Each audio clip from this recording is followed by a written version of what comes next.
Assalamu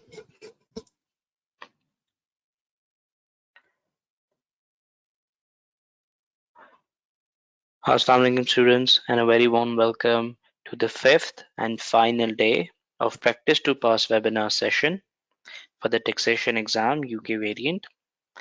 This is your tutor Saad Muhammad, and I welcome you all on behalf of ACCA. So guys, as you know that for today I have selected the topic corporation tax, and the significance of topic is such that there will be at least one 15-mark question from section B that will be tested along with few MCQs in section A.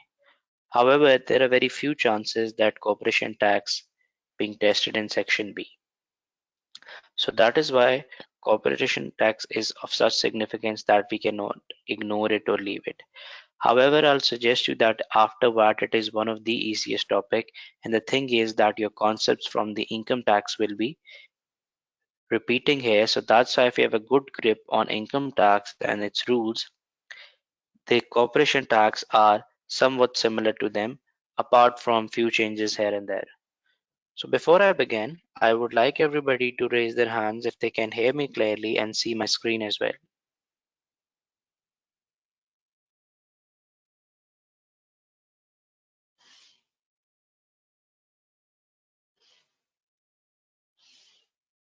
Thank you guys.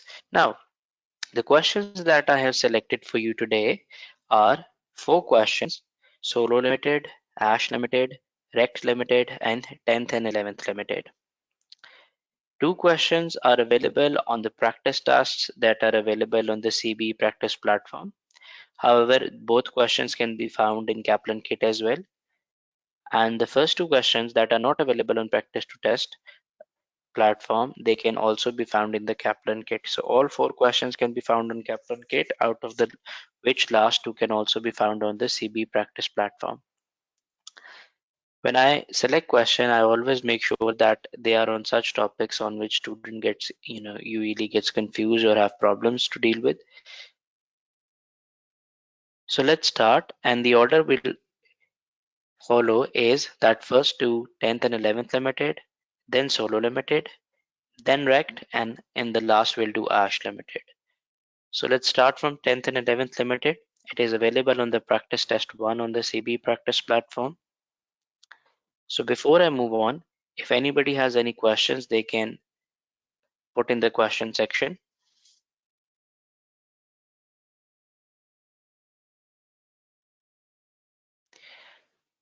Sirisha, I have noted your question. I will answer that after we'll solve this question.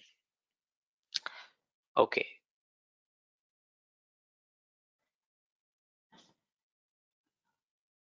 I've already opened the practice test 1 in front of me.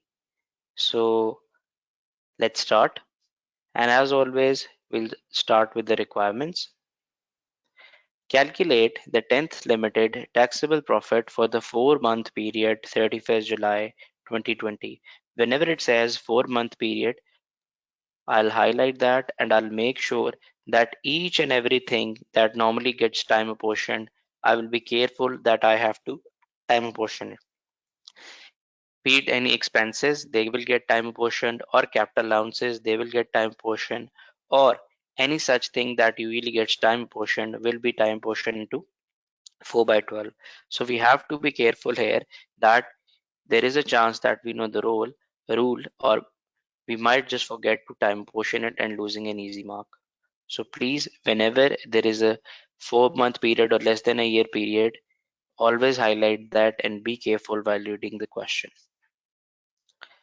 Marble is a serial entrepreneur regularly starting and disposing of businesses, and on 31st July, so dates are always important, on 31st July 2020, 10th Limited, a company owned by Marble, ceased trading. That's fine.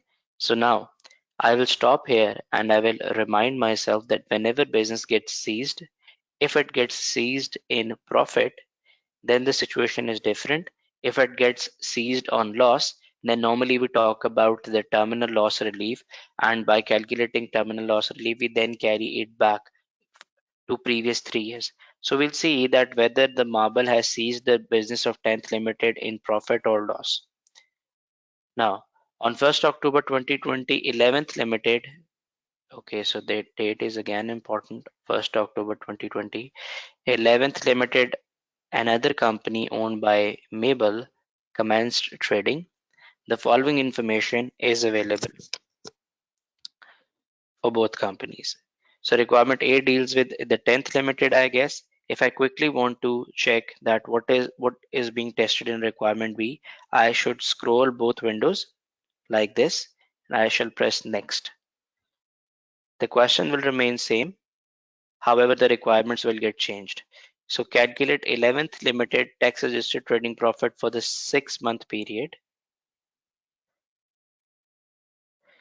ended 31st March. So in both, I shall be very, very vigilant and careful that all of the items that usually gets time portion should be time portion. So I cannot lose an easy mark. You can always stretch or widen the screen as per your convenience. Because we are currently reading questions, so I'll zoom the question. Now, so I first have to scroll down both windows or both sides of the page, then I can press next or previous. Now, let's read the question about 10th and 11th. Do remember that for 10th, everything needs to be time portioned by 4 months, and for 11th, 6 months. For the final 4-month period of the year ended 31st July 2020, 10th Limited has tax adjusted trading profit of 5200. That's fine. 5200 is the profit. The figure is before taking out of capital allowances. Now, if you see, it is sort of a similar question that usually gets tested in the income tax as well. That is, it gives you a figure of a profit, and then you have to add back all of the disallowed expenses and deduct all of the things that are allowed to be deducted. And then after computing the final taxable total profit, you sometimes have to calculate the tax liability as well, and sometimes you have to stop there. In this, he has only asked us to calculate the taxable total profits. Now, one of the comments that examiner has usually made in the last years that the students tend to ignore that only taxable total profits has been asked to calculate. What they do is they spend their precious time in calculating the tax liability by applying the tax rates, which has not been asked here and which was not required. So you not only be losing your time, but also will not be scoring any marks. Now, on 1st April 2020, the tax written down value of the company's main pool was 12,400. Okay. And as it was mentioned that this figure is before taking the capital allowances, so I have to adjust the capital allowances myself. On 3rd June, 10th Limited purchased a laptop for 1800. That's fine. It will qualify for AIA. However, I want to stop here and I want to tell you a few rules. When the business is going to be seized, there is no AIA available. Everything gets added into the main pool or the special rate pool, and whatever you get for all of the pool gets deducted from that, and balancing charge or allowance will arise. So there is no AIA, FYA available, or even the WD available. There are no capital allowances available in the year of succession. Only a balancing allowance or a balancing charge can arise. So please do remember that if the question would have been a normal question in which the business have been a going concern or continuing business, I would have taken AIA for the laptop, but because the business is going to be seized, there are special rules for the succession year, and that is no capital allowances are available in the year of succession. Only a balancing allowance or balancing charge will arise. Okay, so it is one of the important rules that you have to remember. Next, on 31st July, the company sold all of the items in the main pool at the start of the period for 28,200. So we'll compare this with this 12,400 and the laptop for 1,300. So none of the items included in the main pool was sold for more than its original cost. Now guys, you tell me that whatever the values are written in the main pool, they are normally the tax net book value, what we call written down value. And whenever we sell the asset, we compare the value with the one we have in the accounts. If we sell the asset at a greater value, we have sold it at a profit. If less then loss. So if there is a profit, which means that the disposal proceeds are the higher than the value in the main pool, then balancing charges arise. If vice versa, then balancing allowance. Now here you guys tell me in the question section that whether the balancing charge has arisen or balancing allowance has arisen.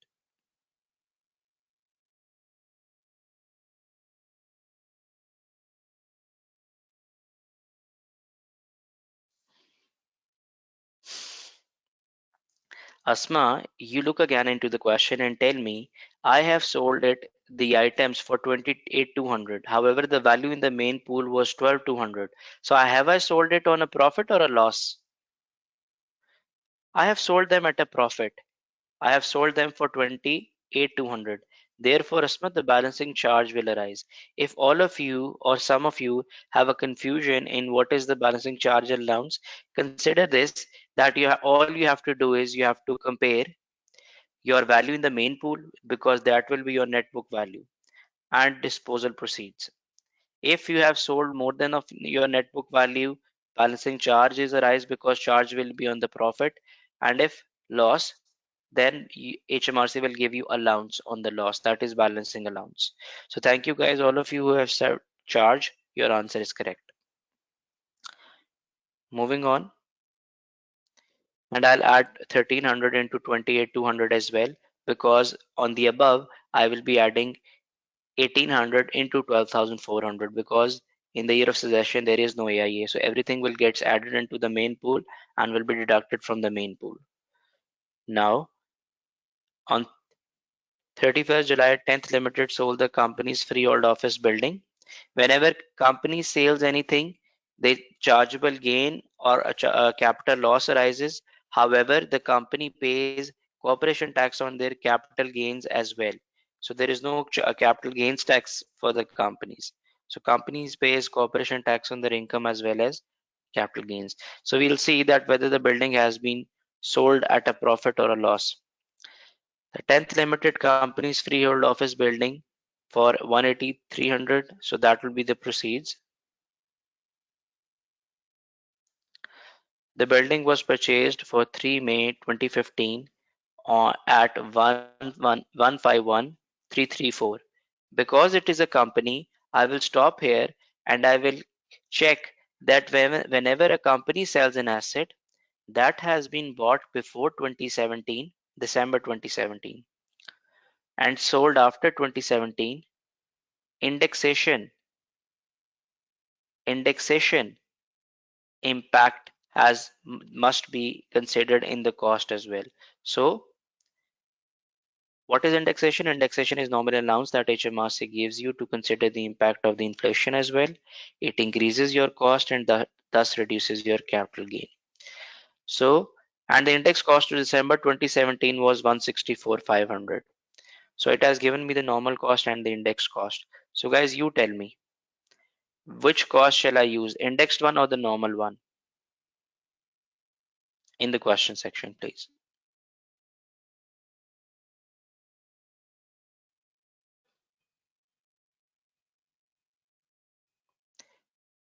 Why normal one, Sajid? I have bought the asset before December 2017. I am selling it after December 17. Why will I use the normal one? For the companies, we always take indexed cost if the asset has been bought before December 17 and sold after that. The only case in which we'll take the normal cost is if the asset has been bought after December 17 and is sold after December 17 as well. So in the case here, we have bought the asset on May 2015, that is well before December 2017. So we have to consider the indexation at least till December 2017, because after that date HMRC has disallowed the indexation. So the normal cost is the wrong answer, indexed cost is the right answer. I hope it has also clarified your confusion as to when to use the index and when to use the normal one. Simple rule: if the asset has been bought before December 17, sold afterwards, use the index cost till December 17, otherwise only normal cost. So I'll cancel this out so I don't get confused, and you can cancel any time by clicking at strike through and selecting the text. During the 4-month period ended 31st July, 10th let out one of the floors of the freehold building, which was always surplus to requirements. That is fine. The floor was rented 1200 per month, but the tenant, do remember that it is per month, okay? So we have to multiply with the number of months. But the tenant left owing the rent for July 2020, which 10th Limited was unable to recover. It means that for the last month we were unable to recover the rent. So we are preparing the accounts here for 4 months. For 1 month I was unable to recover the rent. Then for how much months shall I take the rental income in the question?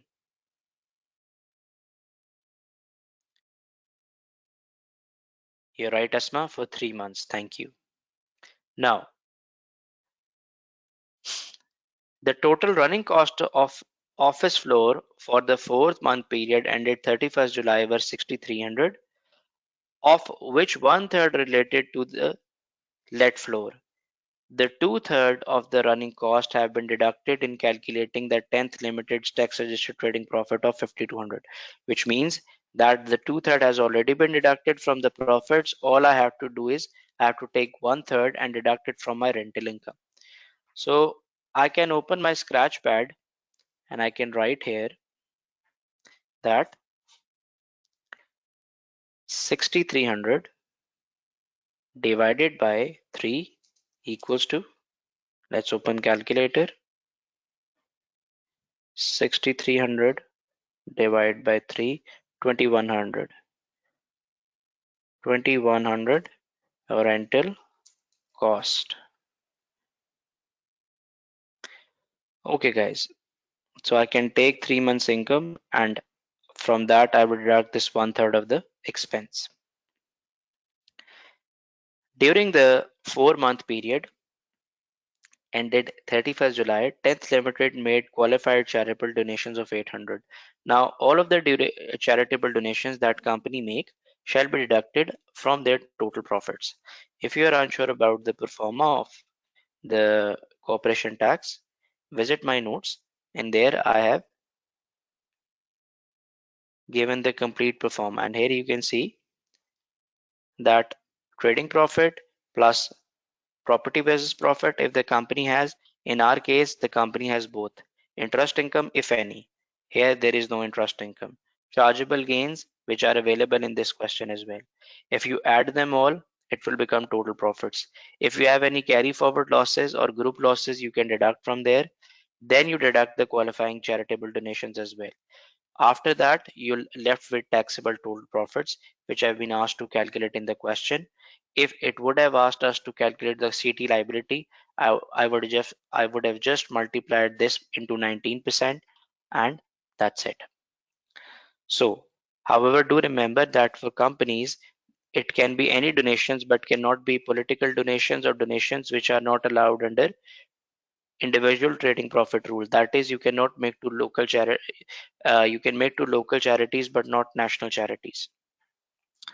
Okay, so here I do not have to confirm that whether it qualifies for QCDs or not, because he has mentioned himself that they are qualifying charitable donations. So what I'll do is I'll just deduct them in the end. So before I start solving the question, I would like all of you to ask any questions if there are in the question section.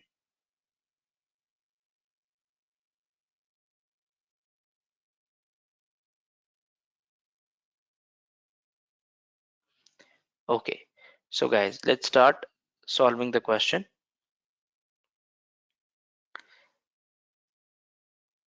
I can adjust the columns as per my convenience.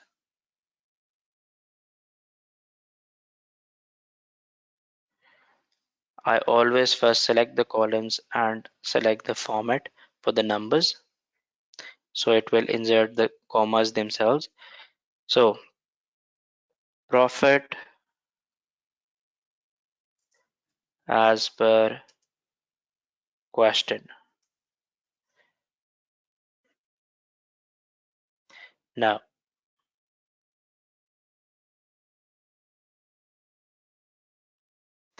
I'll mention here for the examiner that I'm solving part A.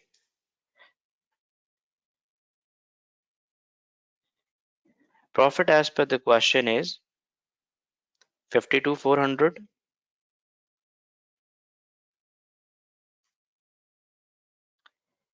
Then we have to deduct capital allowances. I'll write CA for capital allowances and I'll mention that I have calculated them in working one because I have to perform the working for them. What I normally do, guys, is that I first always solve the adjustments that are straightforward for which I do not have to open the work, so that I can not only manage my time effectively because the working may take time, and after that, if you are short of time, you may in hurry wrongly done do the adjustments that are otherwise straightforward. So I always try to gain easy marks first and then try to solve the workings. So for capital allowances, I know I have to produce a working, so I leave them for a bit. The second and second point completely dealt with capital allowances, so I leave it for the time being. Then I have chargeable gains that I can take. So chargeable gains. For gain, I can tell the examiner how I have computed this gain. It's 180, 300 that are disposal proceeds less 164, 500, that is the cost. Here I'll put the formula to calculate. So 180,300 minus 164,500. 15,800 is my gain. Now, so I have now scored 1 mark, and for that I knew that I didn't have to open a working. Now I can move to rental income, or you can say it property income as well. For that I also don't have to open the working because it's 1200 into 3 months of rent. The reason I'm only taking 3 months is because for the last month the tenant had not paid me. So now 1200 into 3 minus 1/3 of the expenses that are available. So the complete expenses are 6300. I have to take 6300 divided by 3. I can solve this in formula as well. Minus 6500 divided by 3. 1433 is my rental income. Now, so I've done with point 4 as well, and I've taken easy marks without opening the working. Now I can go to the last point, that is charitable donations. So whatever will be my total profits, that will always be sum of all of the above figures less QCDs, that is negative 800. So my taxable profits will be equals to this plus this, because plus minus will become minus. Now when I'll put the figure here in negative for the capital allowances, due to the formulas, my final answer and total profits will automatically be updated. So I can now go below and open my working one for the examiner, that is for capital allowances. For capital allowances, I'll open a main pool here.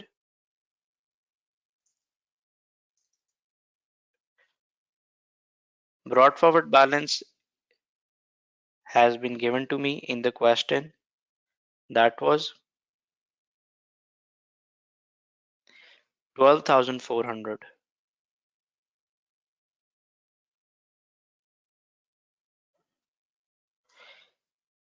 Add laptop. I told you that in this session here, no AIA is available, so I'll add the laptop here, and the laptop was for 1300. Now, disposal, because both of the items have been disposed, and I'll tell examiner that in disposal I'll take 28,300 plus this 1300 for which the laptop has been sold. So here you can take equals to minus sign and then open the bracket. The reason I've put minus sign, so whole of the equation can result in negative, so I can deduct it as a disposal. So 28,300 plus 1300.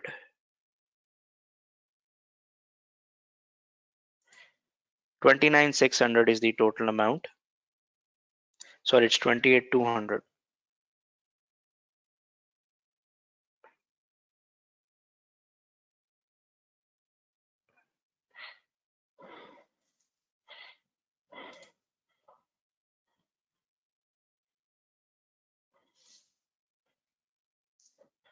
29,500. Now I can apply sum here.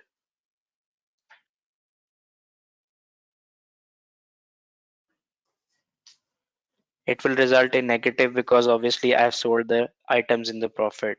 So balancing charge will apply. That will be 15,800.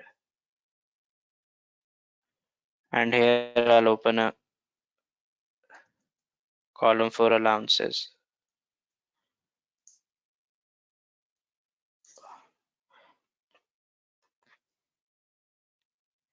That are 15,800.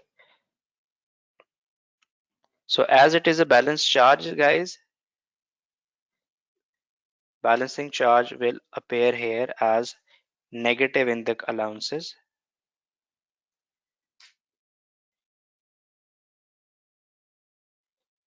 When the allowances are negative, normally the allowances gets deducted from your profits and decrease your profits, but the if allowances are negative, so they will rather get added back into your profit and thus will increase your profit. So whenever there is a balancing charge on the complete pool, it means you have sold your complete pool or all of the assets in the pool at profit. So obviously that profit will get added into your tax and trading profit and will increase your total profits. So here I'll press equals to minus sign and he will automatically add it up because minus minus will become plus. So these are my taxable total profits that are automatically updated. Then these are my taxable profits that are also automatically updated. So these are the benefits of putting formula. I can bold this figure because this was my ultimate requirement to calculate the taxable profits. So guys, any questions till now?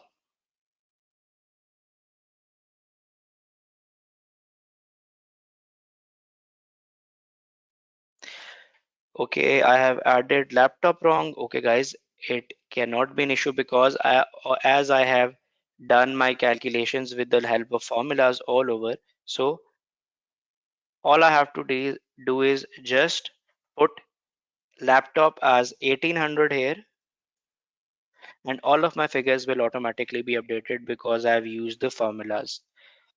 So now it's sum equals to this. So it becomes 15,300. Now all I have to do is I have to write 15,300 here as well. So my allowances balancing charge will decrease, and negative 15,300 here. All of the answer will get subtracted automatically. Okay guys, thanks for the correction. Property income is 1,500 per month. And how much I have taken? Let's get back and see. I have taken 1,200. Okay, let's confirm it's 1,200, not 1,500. It's 1,200 per month.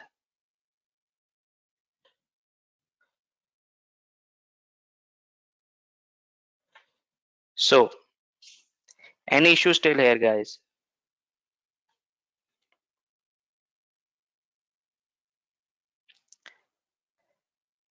Till now, there are a few things that I have told you. Number one is that when there is a cessation of the business, there is no capital allowance, rather only balancing allowance or charge will be calculated. Okay, one thing. Then the second thing is that if the question asks you to time a portion, you have to time a portion everything that normally gets time portioned. Guys, why the income needs to be 1,500?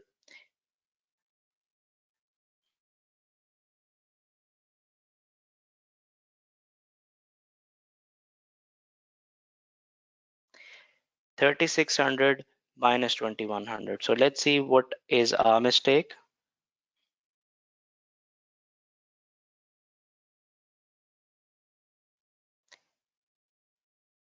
I have applied the formula here, and the expenses I have taken are, oh sorry, I have taken 6,500 rather, guys. So let's take 6,300. Now the answer will automatically get subtracted. Thank you guys. It tells that you guys are attentively attending the question, and thanks for highlighting as well. Now let's move on to the next part, guys. I hope that you have understood two key concepts here. And the next part deals with 11th limited. So let's see what is happening in 11th limited.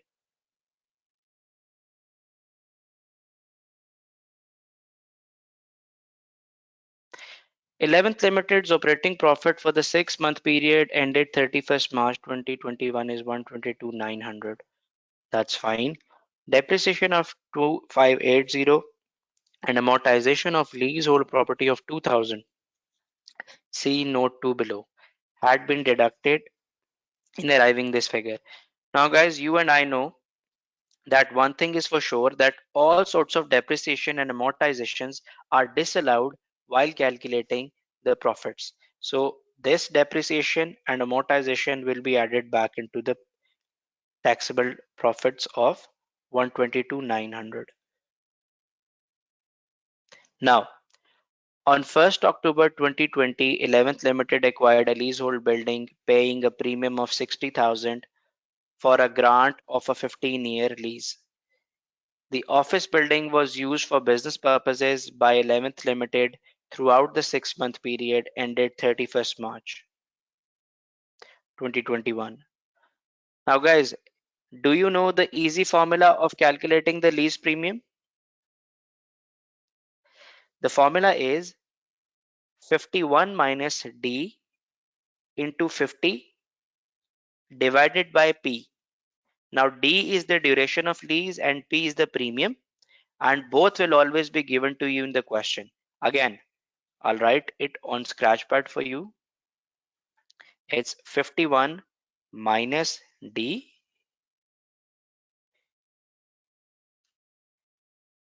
51 minus D divided by 50 into P. That is the formula. P stands for premium, D stands for duration of lease. In this way, you can figure out the lease expense for yourself.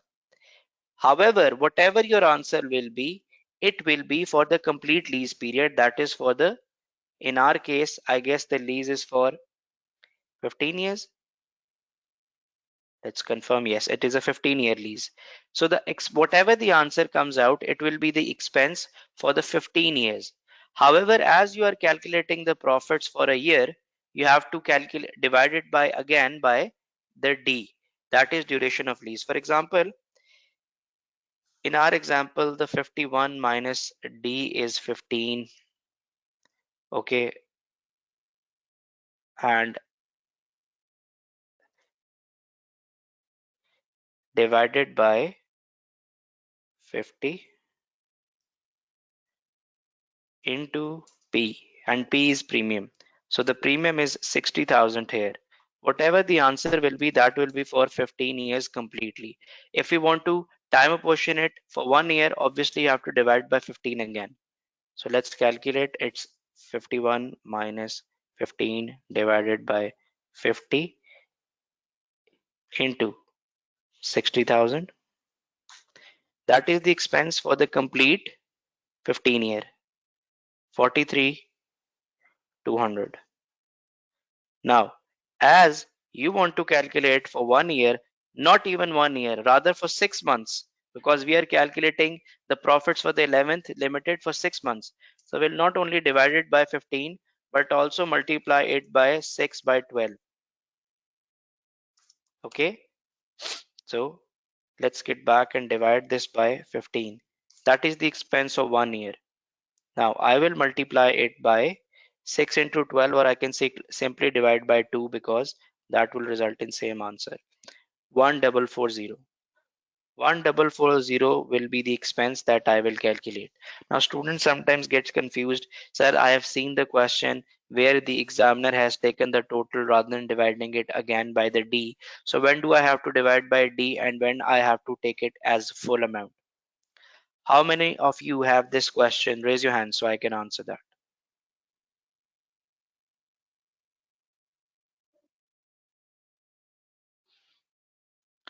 Okay, guys, it is pretty simple. If you are the landlord in the question, which means you are giving the lease to someone. For landlords, the complete income get assessed or taxed in the first year. So if you are a landlord in the question, you will do 51 minus D divided by 15 to P and stop it here and take the whole figure in your profits as an income because you're a landlord. But if you have taken out a lease as a tenant and you are paying the lease expense, for that, the expense is always time portioned. If it is for a complete year, divided it by D. If not for complete year, then further time it a portion according to the months. Now answer me, Claire, in the question section, please. Okay, guys, I hope it had clarified. Thank you. Thank you, Mahant. Okay, guys. So let's get back to the question. Here you have clearly seen that we have acquired a lease. If it would have been that 11th Limited has granted its office building on a lease to someone, then it would have been otherwise that I would not have deducted it by D again to calculate for a particular year. But now I know here I will add that 2000 back into the profit because amortization is not allowed. Rather, I will deduct this as an expense that I have calculated 1440 while I'll be calculating the profit. Moving on 1st October 11th Limited purchased two cars. Now guys, do remember that I'm going to calculate capital allowances and all of the capital allowances will be time apportioned. The first motor car cost 12,600 it and has a CO2 emission rate of 90 grams per kilometer. So for 90 grams, it falls between 51 to 110. What type of a capital allowance will be eligible for that car? Thank you, Shazad. 18. It will qualify for WDA 18%. Cars never qualify for AIA, do remember that. Okay. The motor car is used as a pool car by company's employees, so it is used by the company's employees only. The second car cost 13,200, has a CO2 emission of 40 grams per kilometer, guys, less than 50. Which allowance will this qualify for?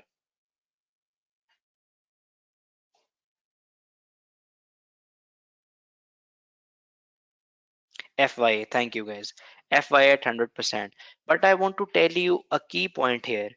FYA never gets time apportioned. Do remember, either you are calculating the allowance for a year, or for 6 months, or less than a year, or any duration. FYA never gets time portioned. All other allowances does. AIA does. WDA 6% and 8%, 18% does. But FYA never gets time portion. SBA, structures and building allowance, that will be time portion. But FYA gets never time apportioned. It will always be available 100% in the first year. Okay. Now, so do remember that for this car, I will be taking 100%. The motor car is used by Mabel and 45% of the mileage for private journeys. So guys, as the car is being used 45% by private journeys, will I take only the business portion?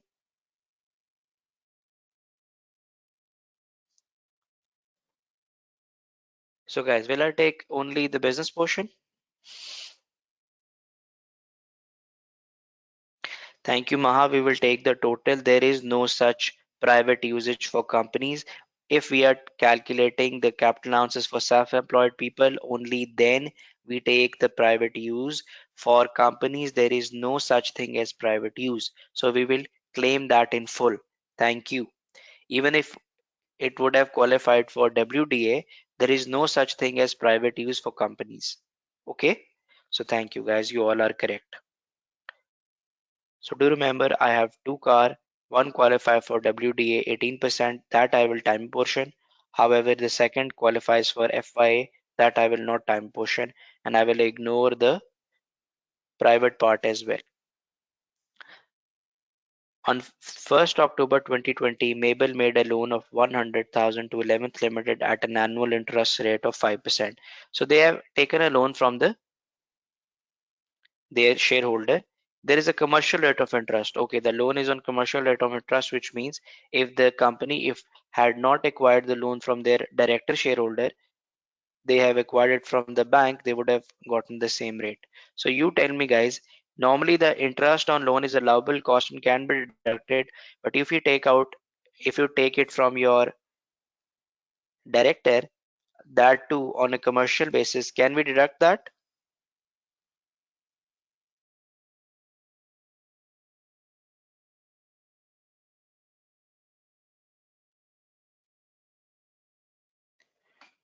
Shahzad, we can, because it is on a commercial terms, so that can be deducted. The answer is yes, we can deduct that. Moving on, for the fourth point is done as well. However, one thing that needs to be make sure is the annual rate is 5%. However, I take 6 by 12 interest because I'm preparing the accounts for the 6 month ended period. So there are two things that need to be checked here. Number one, the interest is qualified or not. It is. The second, it will be time apportion. Okay guys. Now, as we have done with the question, we can now start solving the question.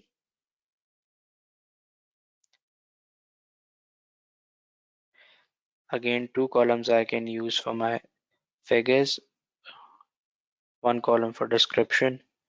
This two column, I will select the commas format. I will tell examiner that these are the calculations for part B. So profit as per question. The profit as per question is for 11th Limited 122,900. So 122,900. Now the second is lease premium. So less premium.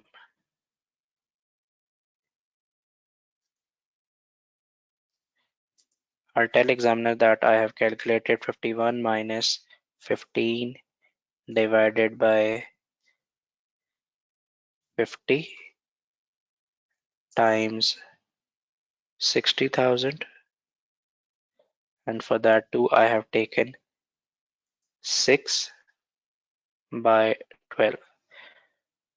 As I have already calculated on my scratch pad, there is no need to put a formula here.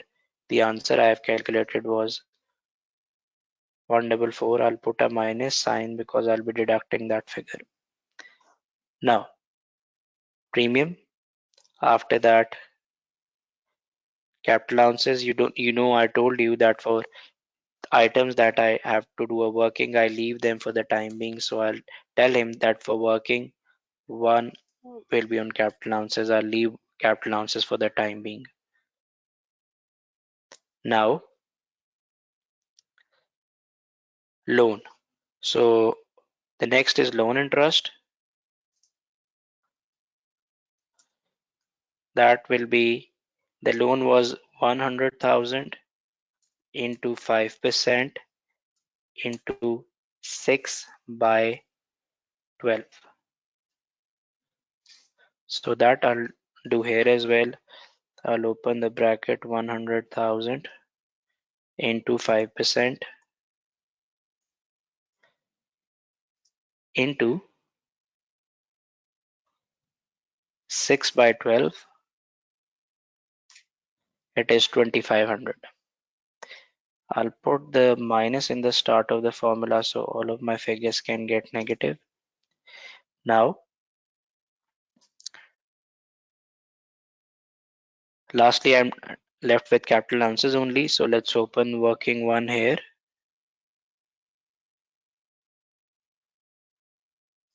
Again, this will be main pool.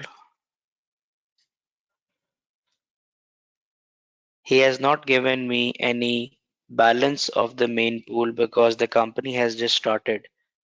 So now there are no additions for AIA. So I will go for the asset by asset. So the first car is car one. Always write CO2 emission in front of the cars in question to tell examiner that you know that the CO2 was this and that's why you have taken that particular type of allowance. So car one is for 90 gram. I will add it into the main pool. Its value is 12,600. Then car two, for that additions for FYA, that is car two. I'll write that I know that it is for 40 grams per kilometer. So these figures I can transport here and keep this column free for any other workings.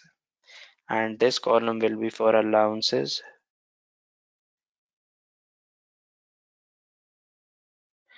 The format of this should also be with commas.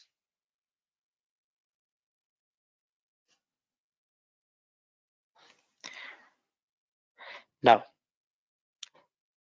the car 2 was worth 13,200 less FYA at 100%, that is 13,200 as well. It will immediately go into the allowances column 13,200, and for WDA at 18%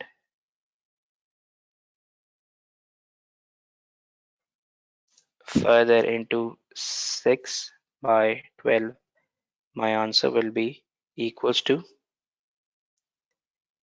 this times 18% minus in the start, so that final answer can be negative.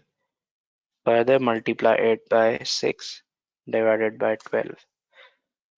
So 1134 can be my allowance.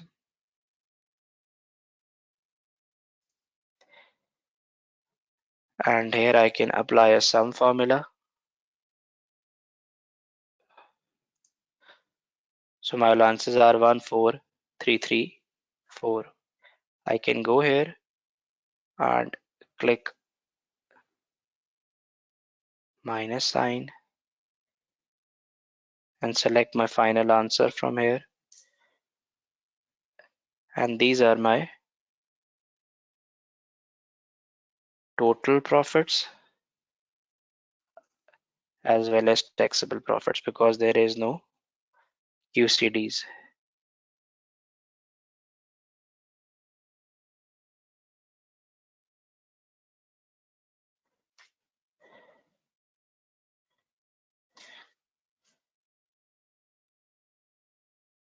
So guys, I have dealt with all the points, but I'll go through the question and let's see if I have missed anything. So the first point, so I have forgot to add the depreciation. Now what can I do?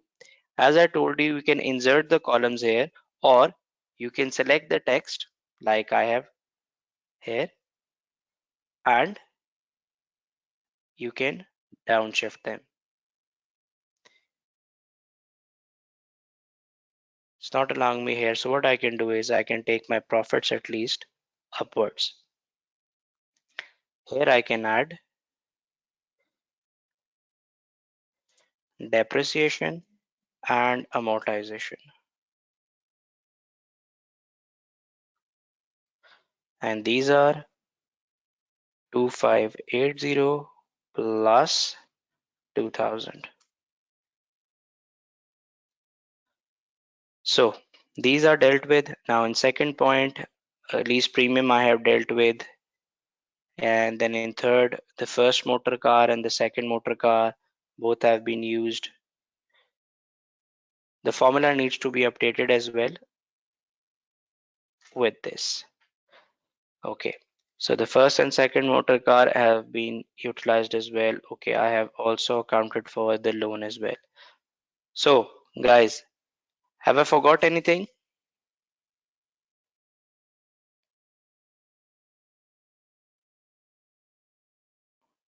Okay, thank you guys. So with that, we have completed a question called 10th and 11th limited, because now you have idea as to how to put. Guys, are you consistently or vigilantly checking as to how I'm using the spreadsheet with formulas and how I'm making my life easier even if I forget something? It is not that difficult to go back and uh, add the items, and by using the formulas everywhere, whenever you make a correction anywhere, it will automatically be followed till the final answer. So I hope that you are consciously looking as to how am I using the spreadsheet. It will not only help you in the taxation exam, but also if any of you opts for advanced taxation exam, it will help you there as well, and in the other computer based papers as well. Thank you. Now, guys, we'll take a 5 minute short break, and as we have to do three more questions, we'll not be taking longer breaks. We'll take a 5 minute break and then we'll start our next question called Solo Limited. So I'll see you after 5 minutes. Meanwhile, if you have any questions, you can post.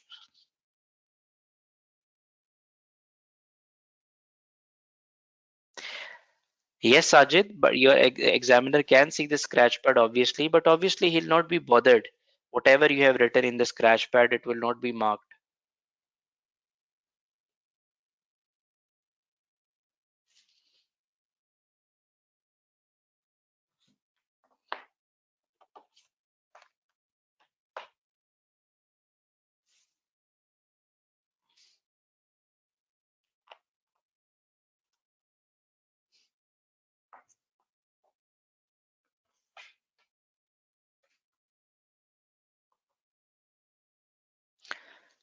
Joel, the formula is simple. For premium, Joel has asked that he's unable to understand my premium formula. Joel, it's 51 minus D divided by 15 to P. Now that is the formula that you have to learn. All you should ask me, sir, what is D and what is P? D is the duration of lease that will be given to you in the question, and P will be the premium. All you have to do is put these two figures into my formula. 51 minus D divided by 50 into P. D will be the duration and P will be the premium. Now, you will get the answer. This answer is for the complete lease tenure whatever your D is. For example, here the lease was for 15 years. Now, again divided it by D. In this way, you'll be able to calculate the expense for one particular year. Now, there is another formula, that is n minus 1. You can use that formula as well if you are familiar with that formula. D can never be more than 51 joule because these are called short leases, and short leases are always less than 51 years.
Yes, Ketan, you're right. I've used the abbreviation. CA stands for capital ounces. And Temilan, in the handout section of the webinar, you can download my notes. Okay, guys, let's start. So the next question is Solo Limited. It can be found in the Kaplan's kit as well as from the past papers. It is for March June 18 attempt. Let's read the requirement first. It can be downloaded from the today's handout section. There are two questions that are not available on the CB platform that you can download. Calculate Solo's revised tax adjusted trading loss. Now we are done with one question of profit. So I've intentionally selected a question that deals with loss. So we first have to calculate its revised tax adjusted trading loss. Now do remember, any of the disallowed expenses that we will add back will increase the loss. And if we add back the capital ounces, they will also increase the loss. On the basis that Solo Limited claims relief for its trading loss against its total profits for the year ended 31st March 2021. Okay, prepare a corporation tax computation for this year showing taxable total profits. So what Solo will be doing, that It must have the incomes from other sources, for example, capital gain, rental income, or other sources, interest income.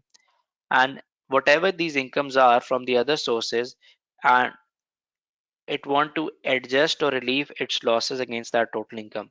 And the losses will be calculated by us in the part A, so we'll use the same answer in part B. Even if your answer in part A is wrong, you'll score full marks in part B if you calculate it correctly. On C, on the basis that Solo Limited claims the remainder of its trading loss as early as possible, calculate the company's taxable trading profits for December 19 and 3-month period March 2021. So obviously the company wants to claim as early as possible, and I've told you this many times that whenever question states that the client wants to calculate the losses as early as possible, carry forward is the last resort. Why? Because in carry forward you have to wait till the profits in the future come and you set your losses against them. So in as early as possible, you can either claim set off against total income or carry back. And if you are in the very earlier years of the business, you can claim earlier year business loss relief. But that is only applicable for individuals. For companies, there is no earlier year loss relief available. So obviously the company wants to carry back the remaining loss, which will be left after setting off in the part B against total income of the current year. So it want to carry back for 3-month period ended 31st December 2020, and then further back in 31st December 2019. Now, let's start the question. And if you guys have any question, you can ask in the handout section, in the question section. Okay. Now, getting back, let's read the question. Solar Limited's results for the previous two periods of trading are 31st year ended 2019 and 3-month period ended 2020. So obviously they will be used in the last part where we have to carry back the losses. They have trading profits, property business profits, chargeable gains, and QCDs. The following information is available in respect of for the year ended 31st March 2021 trading loss. The tax adjusted trading loss based on the draft statement of profit and loss for the 31st March 2021 is 151,300. So we'll start with this figure in our answer. This figure is before making any adjustment for a premium which was paid to acquire the leasehold office building on 8-year lease.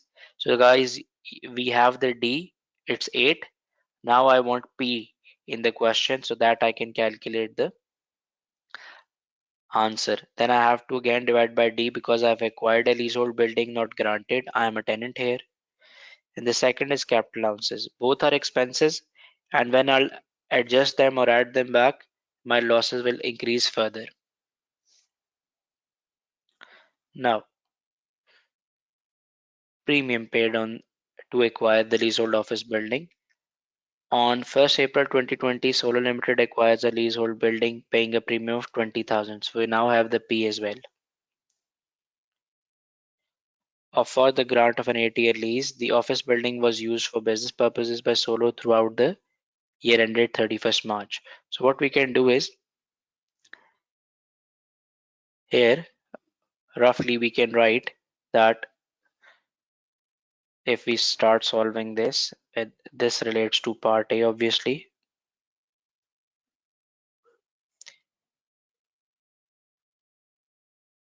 Loss as per question.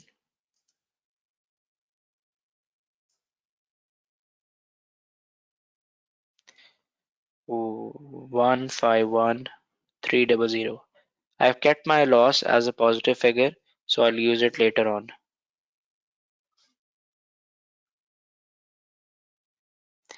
Acha ji. Moving on. The next is lease premium. So let's get back and add lease premium. Why I'm adding this? Normally we deduct lease premium as an expense. The problem is the reason we are adding it back because it is a loss. all of the expenses will be added back into the loss and thus further increase the loss. So my formula is 51 minus D, that is 8, divided by 50 into P. P is 20,000 here, I guess. Yes, it is 20,000.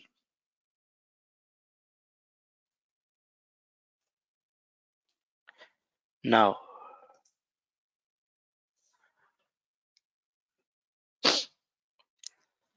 let's put the formula 51 minus D divided by 50.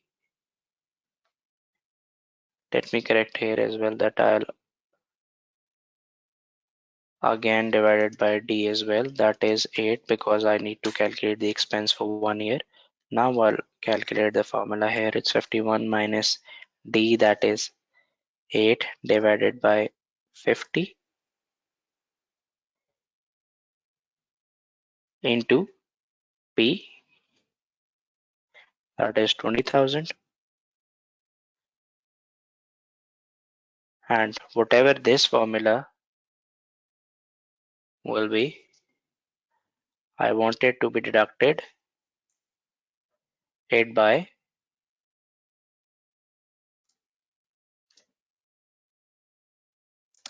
rather than you guys making this that much difficult formula, because it will be difficult for you. You are not expected to have that advanced level of skills as well. I will rather suggest you to do it on your calculators. You can do it on your on-screen calculators as well that are available into you the exam.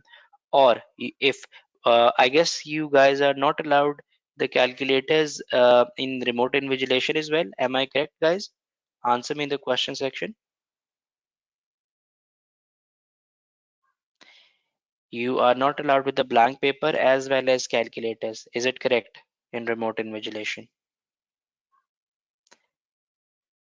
Okay, as far as my knowledge is, I don't think so. You guys are allowed. So 51 minus 8 divided by 50 into 20,000 again divided by 8. So 2150 should be my expense. So let's get back.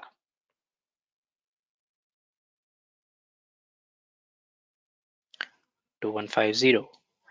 Now capital allowances. For capital allowances, I'll open a working. Capital allowances working 1.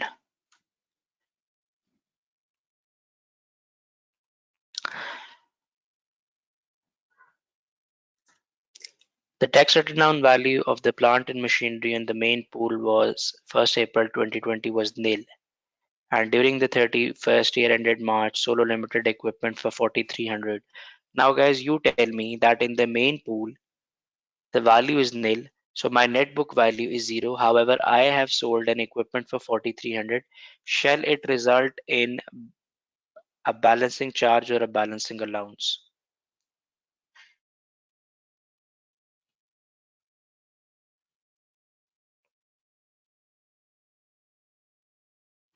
Charge, guys, because the value with me, my net book value is 0 and I have sold it for 4,300, so it will result in a balancing charge. So if these are the only capital allowances, rather than opening a working, I can go here and add balancing charge. Now balancing charge normally adds into your profit, but losses, will it be added or will it be deducted? You tell me, guys. It's easier, it should be the opposite treatment. In profits, we normally add it. In losses, we will deduct that. So simple as that. So negative 4,300. Now, next is property business income. So the property business income does have not have to do anything with the trading loss. The text written down value of the plant and machinery on the main Solo Limited lets out a warehouse which is surplus to requirements. The building was empty from 1st April to 31st July 2017. This is not 2017, guys. This is rather 20, and this is 2020 as well. So we will assume that from April, May, June, and July, 4 months, the building was not available. So it was rather available for 8 of the months. And let's see that what was the rent. The following income and expenditure was received during the year. On 1st April, insurance for the year ended 31st March 2021 was paid. So that is a allowed expense. Then rent has been received for the 6 months till 20 till 31st January 2021. That is fine. Then we have a security deposit equals to 2 months rent. So guys, shall we treat security deposit as well as an income?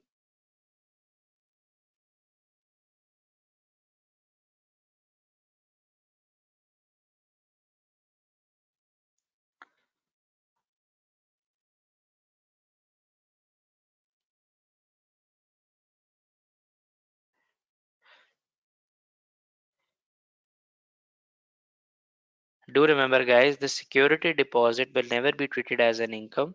Why? Because later on, when we have to pay it back or return it to back, we do not treat it as an expense as well. So we shall always ignore the security deposits received from the tenants. Okay. Now, coming back, I will ignore this, the security deposit. However, rent can be taken, and then I have received again the rent for the 6 months ended 31st July 2021. So I have received advance rent even after the 3 months period ending my relevant accounting period. How much rent shall I take? Only till my period or full? Full or till period?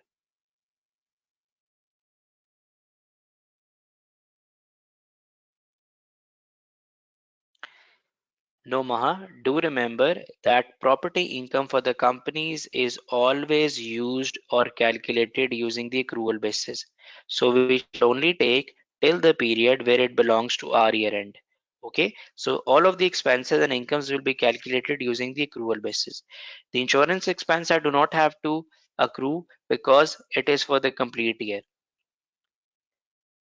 However, as far as the rent is concerned, the first rent is that is till 31st January 2021.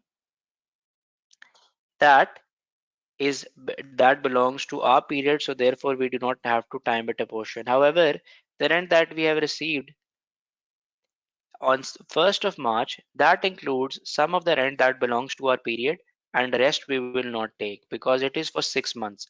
However, we have already received till January, so we only require the rent for February and March. So out of that 7800, I'll take 2 by 6. Okay, guys. Now,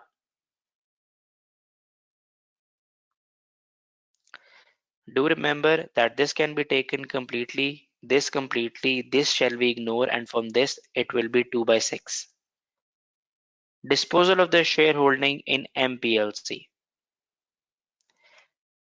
On 21st December 2020, Solar Limited sold 6,500 shares in MPLC for 3,100.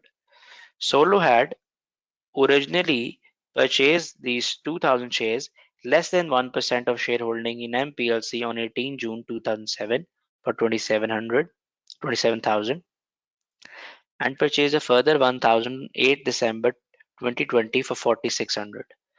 Now do remember that if you visit my notes, I have clearly mentioned the rules to calculate chargeable gains for companies. In that you can find as to how you can calculate normal gain losses, then you can find shares as well. For shares, the rule is that when you have to take the cost of the shares that you have sell, you assume that the first cost that you will take is of if there are any shares that you have bought in the previous 9 days or from the date of disposal. If there are, you will take the cost of that. and then you make a share pool. And the format of share pool is three column approach, number, cost, and index cost. Okay, so that will you use. So here, if I check, he has sold on 12th December, and these shares are purchased in back in 2007. However, he has purchased some shares on 8th December 2020 as well. How much? 1000. So even if he has not sold these 1000 shares, as per the rules of the HMRC, you have to take the cost of them.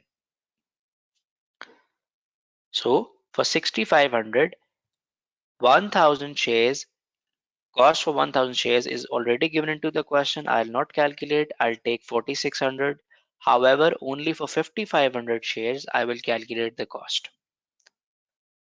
And for that, I first have to index the cost first, because I'll be taking indexed cost here. Now, we're done with the question. So I haven't found anything apart from the first 2 points that relates to requirement A, that is my losses. So I guess my losses are till here, that are final. So my final total losses are, if I put a sum formula here,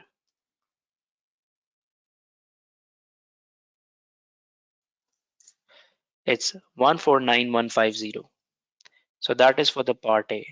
However, for part B, in which I have to compute the total income, I know that we have rental income and we have chargeable gains as well. So I have to calculate both. Now, I'll start with property income. Property income. In property income, I have to calculate the rent, that is, if we open question side by side,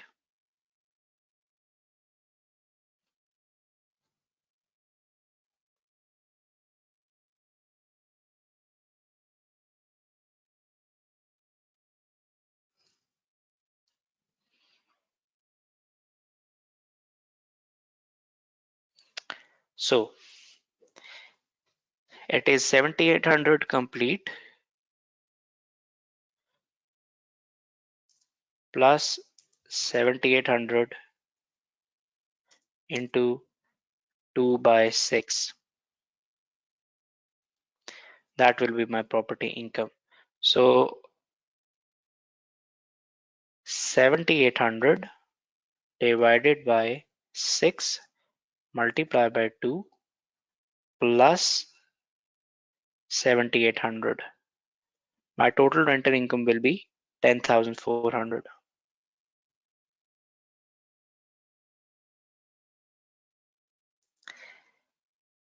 Less the expenses, that are insurance.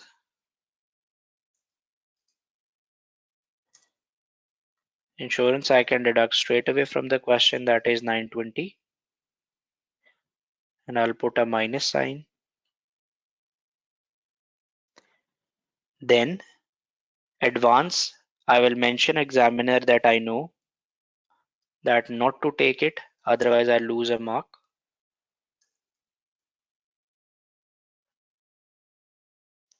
0, and there is nothing else. So my property income is sum formula 9840. I can shift this downward and make it as a working as well. And here I can just write property income working 1. And this I can make working 1.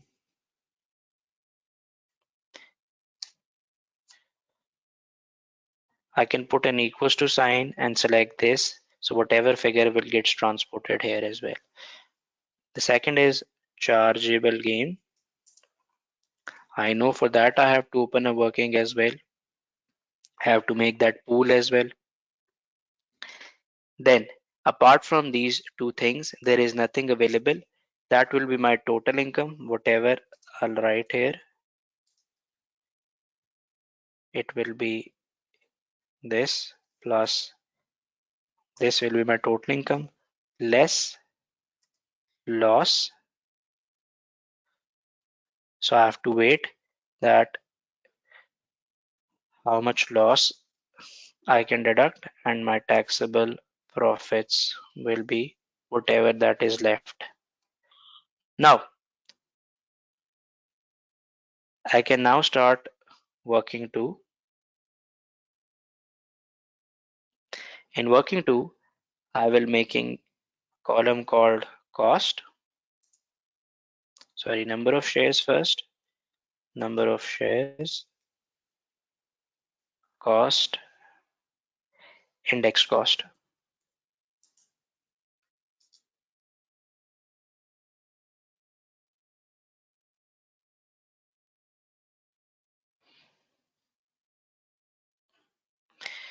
So in number of shares,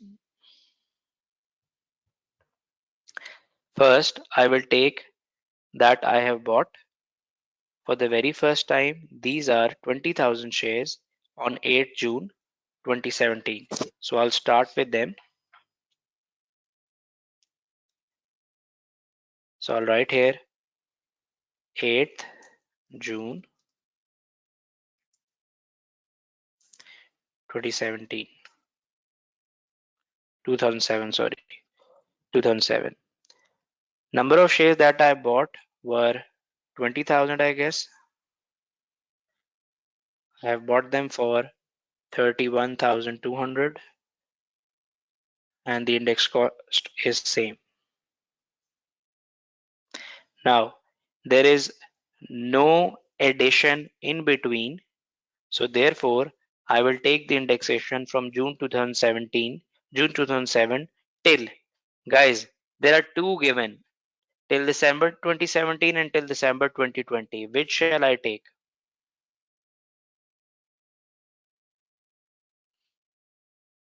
Thank you. December 17 is on, you're right. So that is 0.342. So I'll take my cost, that is before the indexation, and multiply it by 0.342. That is my indexation allowance. The indexation will be 10670.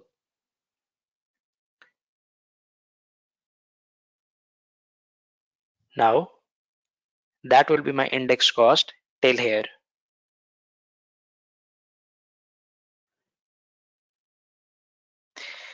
I will add this plus this, 41870 will become my total index cost. Sorry guys, I have taken disposal proceeds rather. The cost was 27,000. So this will become 27,000 as well, and automatically my figures will be updated 36234. Now on 12th December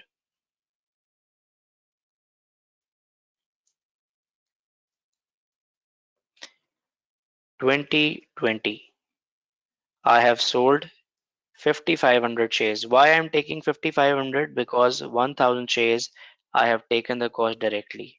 So that is why I am not taking complete 6,500. So I'll be deducting 5,500 from here.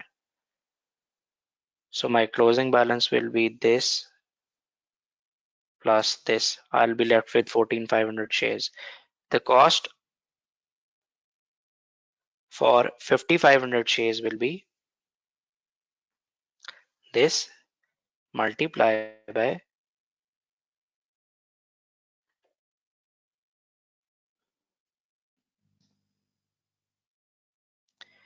so guys, this multiplied by 5,500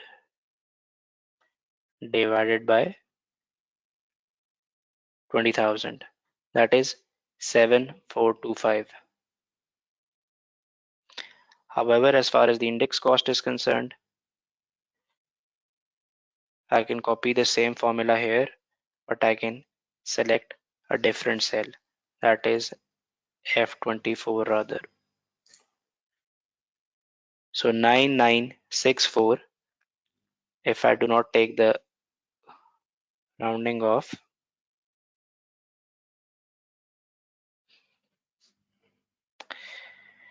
so index cost will be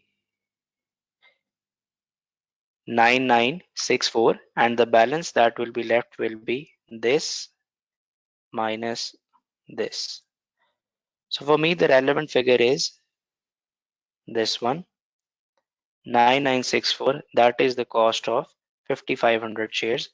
Now, if I calculate my total gain here, my proceeds that are given to me in the question are 31,200, 1000 shares. The cost is given in the question, that is 4600.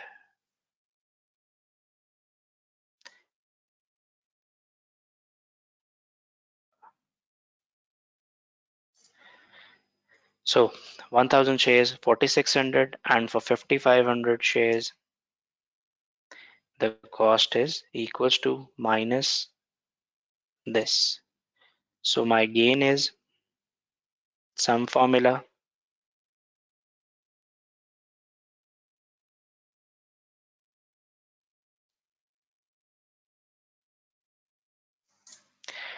one six six three five. That will be my gain. And if I can round it up, it can be 1635.636. I can make it. But as I am doing the calculation with 2 points, so I will not round it off. I'll select equals to this cell. So my figure will automatically be converted here. My total income is here, guys. It's 26115. So how much loss I can deduct from that till here?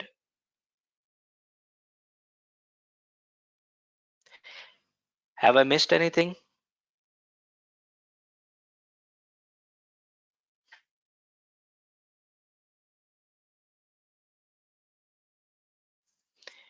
So guys, have I missed anything? There were only two incomes, property income and the chargeable gain. So I have taken both of them. How much loss can I set off now? I guess equal to my income. That is,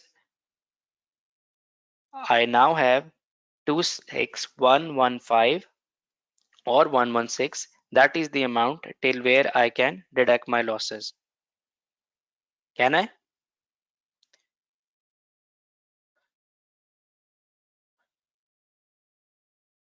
Now guys, here I want to stop and tell you an important rule. If I take you back to the question, you will see here that there are some brought forward losses. The concept that I'm going to tell you, do remember that clearly, because this will help you in the next question as well. It will be tested in the next question as well. That is how you can relieve losses. Guys, do remember, if you have chargeable gains this year and you have capital losses last year, you have to adjust your brought forward losses against your gains this year. You do not have any choice.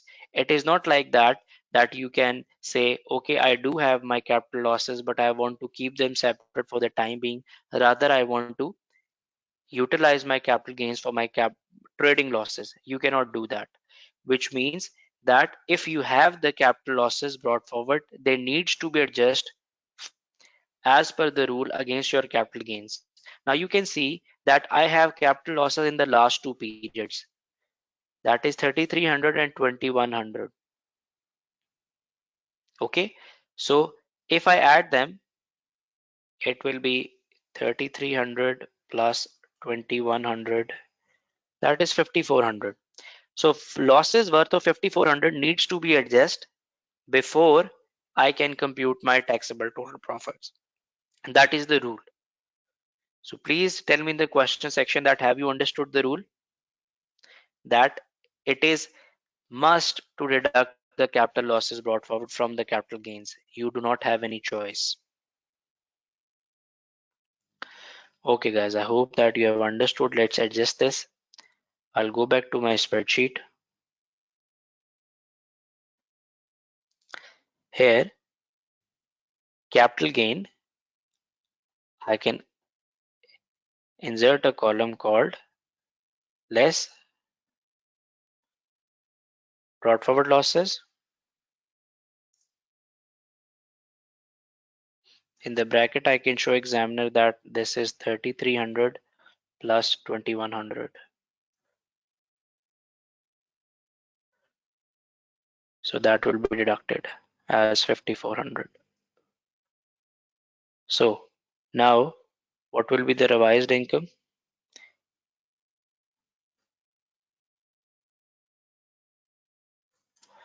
20715. Out of that, I can deduct the losses equivalent to my income this year. The remaining losses will be carried back, as it was asked in the question that he wants to carry back the losses against the profits of the last 2 years. So I can make it nil by writing, so the taxable profits will be nil this year. However, do remember that I have relieved 20715 of my losses. The remaining losses can be carried back. So for part B, or part C rather, let's see that what are the incomes that the companies or the solo limited had in the previous year. It is given in the start of the question. Losses will now be not taken because I have utilized them. Only I'll take the trading profit and the property income. So I can copy this from the question. Trading profit, property income,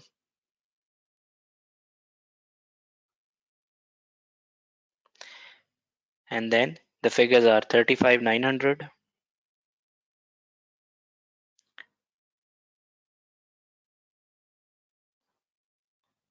and 12,100. Then for the next year, 12,300 and 4,200.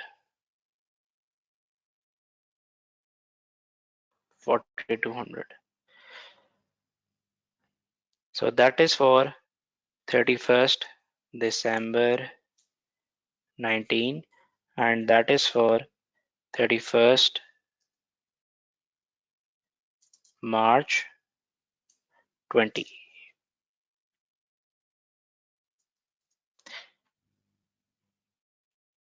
Now there is a one key point that you guys have to remember, that these accounts have been prepared for 3 months. You are allowed to carry back your losses in the last 12 months. It means that I can carry back my losses, whatever are left, in this 3 months, and then further I can only carry back 9 months. Okay, so first I have to calculate the total profits before QCDs. That is this plus this. I can copy the same formula here. Now, less losses, because losses will be deducted before the QCDs. That is the rule. So you have to remember that I'll deduct complete losses up till my income, because my losses are way more than that. However, when I have to come into this year, I have to remember that I have carried back the losses for 3 months. I can only carry back further 9 more months, because the maximum you can carry back your losses is 12 months. So you have to time portion your profit, not the losses. So you will time portion your profit into 9 divided by 12,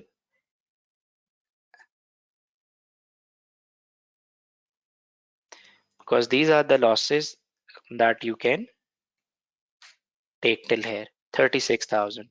So the remaining profits will be less QCDs.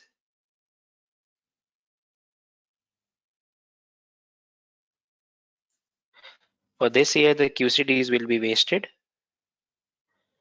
but for this year, I can deduct the remaining QCDs, that is for 1200, and taxable profits can be calculated using rather the sum formula will be easier. However, this year they will be 0. So guys, the only trick here was to remember that the losses cannot be carried back more than 12 months. So you could have taken 3 years here, but what you have mistakenly did or could have done was that you have taken complete 48,000. Do remember that you can only carry back your losses for 12 months. So this was an important point. I have selected this question to tell you some certain rules regarding the losses. The key things that we have learned from here is that in part A, again, the repetition of capital allowances and lease premium. Then in part B, I have told you that as far as the shares are concerned, shares, share pool, index cost, that things.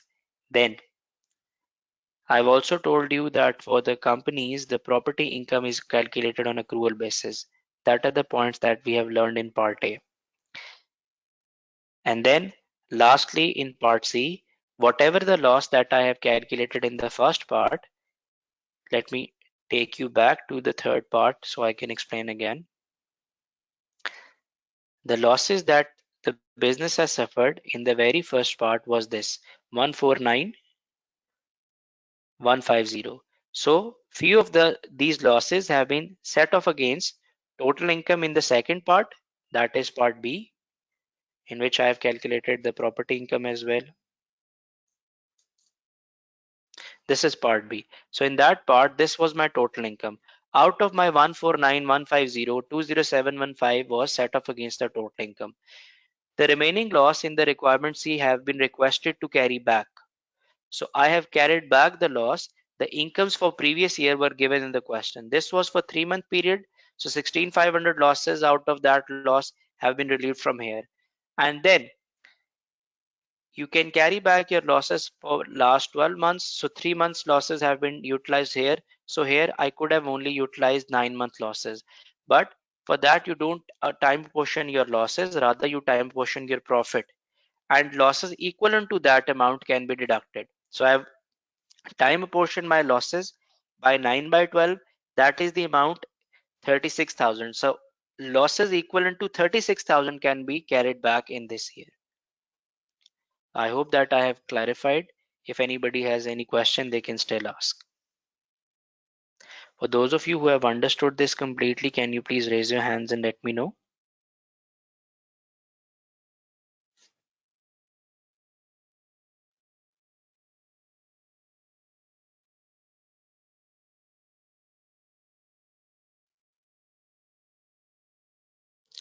Shahzad Rahman, because it is the rule.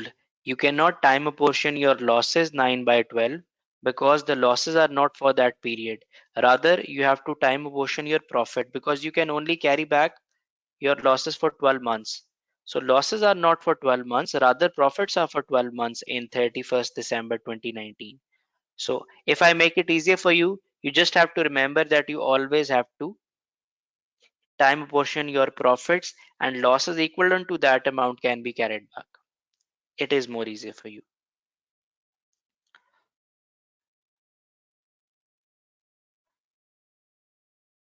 A remaining loss, whatever that has been left, will be carried forward.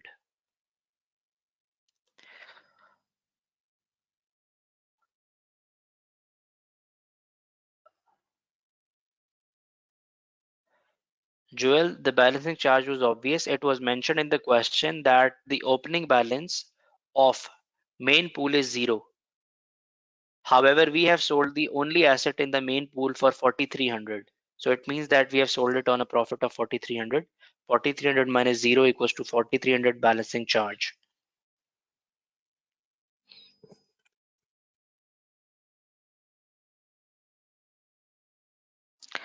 Okay, guys, we'll be back after 5 minutes break and then we'll start our question number 3.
Okay, guys, let's start. Answer to your question, Sandra. Sure. After the class, I'll send all of my Excel workings in the group, in the WhatsApp group. Okay, guys. Now, the third question. The third question from our day plan again is Rect Limited. Rect Limited is again the question of December 16. However, it is available on the CB practice platform in the practice test 2. So I'll take you there. I'll exit from practice test 1.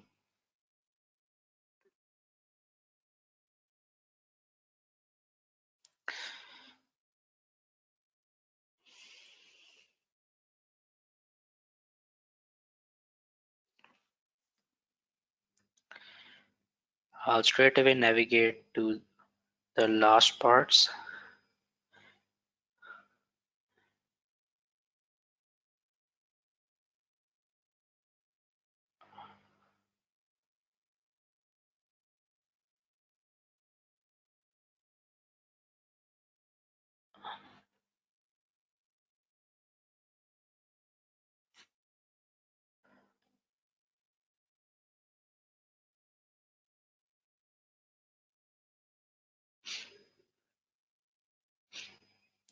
Okay, so it is the last question.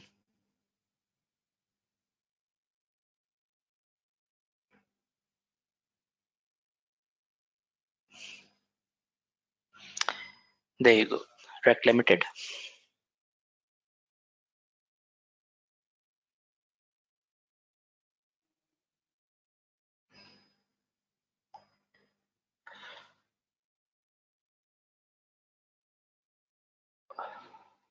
Sorry guys, I've accidentally closed that platform, so I have to. No, there it is. Now, Rect Limited state giving reasons whether Rect Limited is a resident or non-resident in the United Kingdom for corporation tax purposes.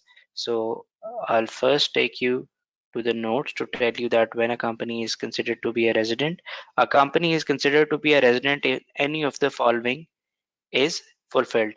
Either it is registered in the UK or incorporated in the UK. If not, then it is controlled and managed from the UK. And what do I mean by that? Either its director reside in the UK or head office is in the UK or board meetings are being held in the UK. If any of this gets fulfilled, even one condition, the company is called to be resident of the UK. Now, coming back, Rec Limited commenced trading on 1st August 2020, preparing its accounts for the 8-month period. Again, 8-month period, guys. Do remember that I have to time portion each and everything. Rect is incorporated in the UK, but its 3 directors are all non-resident in the United Kingdom. Board meetings are always held overseas. So no board meetings, directors are outside, but the company is incorporated. Will it be considered as a resident company, guys?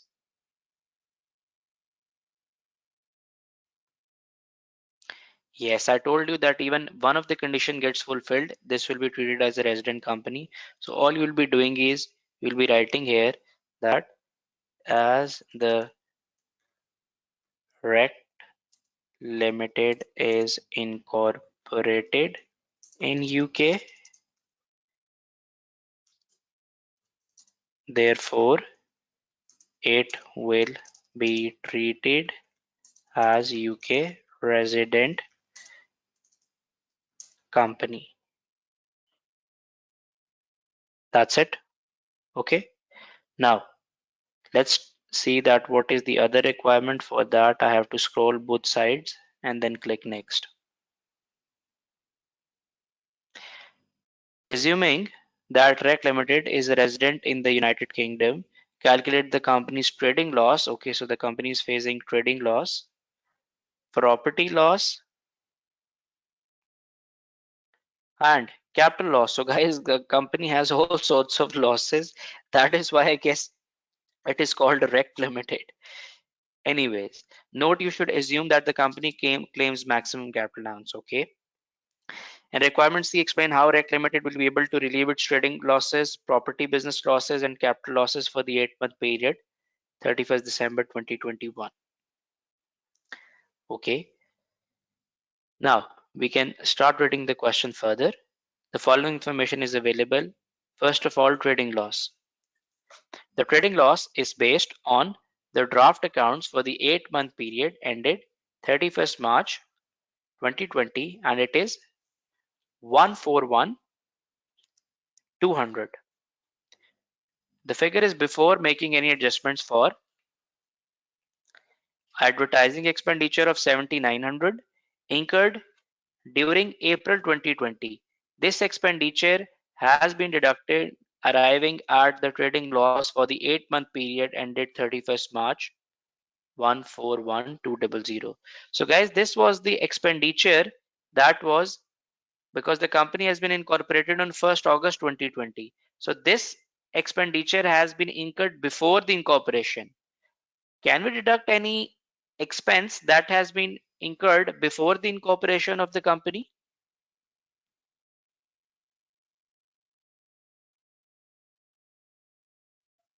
The answer is yes, we can. And there is a rule that up to 7 years of the expenses that has been incurred before the incorporation can be deducted, and they will be assumed to be incurred on the first day of the trade. It means that all of the expenses that you have been incurred before starting the business, pre acquisition or before the start of the trade expenses, they can be deducted. Now, so they can this advertising expenditure can be deducted, and it will increase our loss as well. Now, moving on,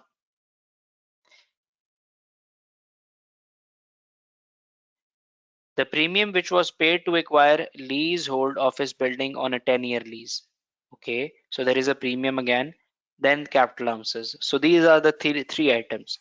So let's read detail about premium paid to acquire leasehold building. On 1st August, REC Limited paid a premium to acquire leasehold building on a 10-year lease, D is 10, and they are paying the premium, so they are not landlord. The amount of the premium assessed on the landlord income was 34,440. So guys, it has not given me the premium, rather it has given me the answer that I normally calculates 51 minus D into 50 over P. That is usually the landlord's income. So he has just given me the landlord income. How can I calculate my expense out of it?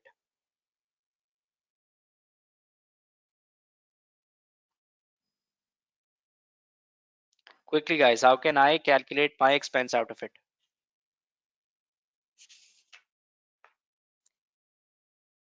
Guys, as it is given to me, the 51 minus D into 50 over P, what I normally do is if I have to calculate it myself, all I had to do was to divide by the duration of lease again, that is 10. So here what I'll do is I'll just divide it by 10-year lease is the amount, so I'll divide by D again and then multiply it by whatever the months that for which I have prepared the account. So I'll go above and see that I have incorporated or started the company in August until I have operated 31st March 2021, so that is 8 months.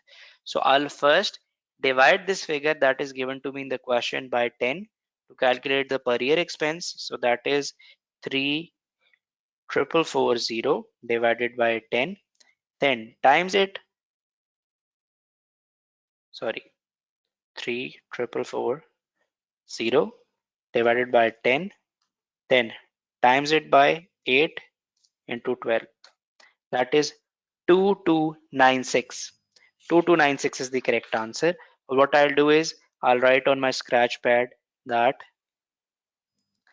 lease, P stands for premium, is 2296. That is correct, 2296. So coming back to the question.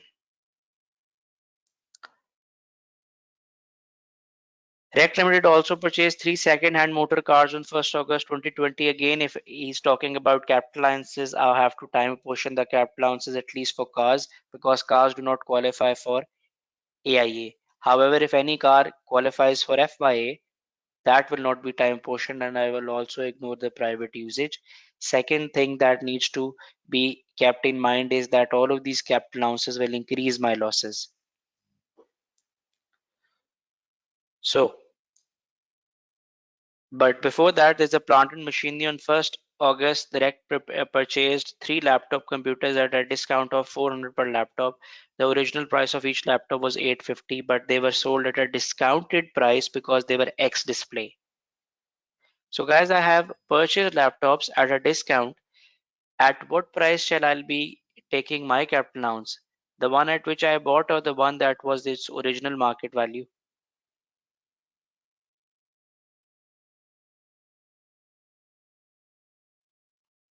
On market value or on cost? Obviously, guys, on cost. How can I claim more capital allowances against the price that I have paid? It can never happen, okay? Do remember that HMRC will not allow me to pay more or claim more capital allowances than I have actually paid for the item. So that is why cost will be used here. So I will take 400 multiplied by 3, that is 1200 capital allowance for these three. However, these laptops can qualify for AIA. Now, Rec Limited purchased 3 second-hand motor cars. Okay, motor car 1, motor car 2, and motor car 3. Motor car 1 is 8300 and its CO2 emission is 44 grams per kilometer. So, guys, for which type of capital allowance does it qualify?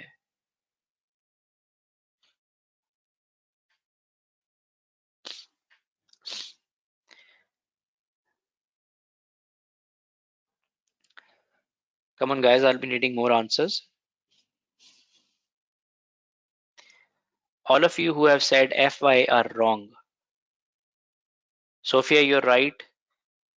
Because it is a second hand car, despite of this being a low emission car, if a low emission car you buy is a second hand car, it does not qualify for FYI. Do remember that.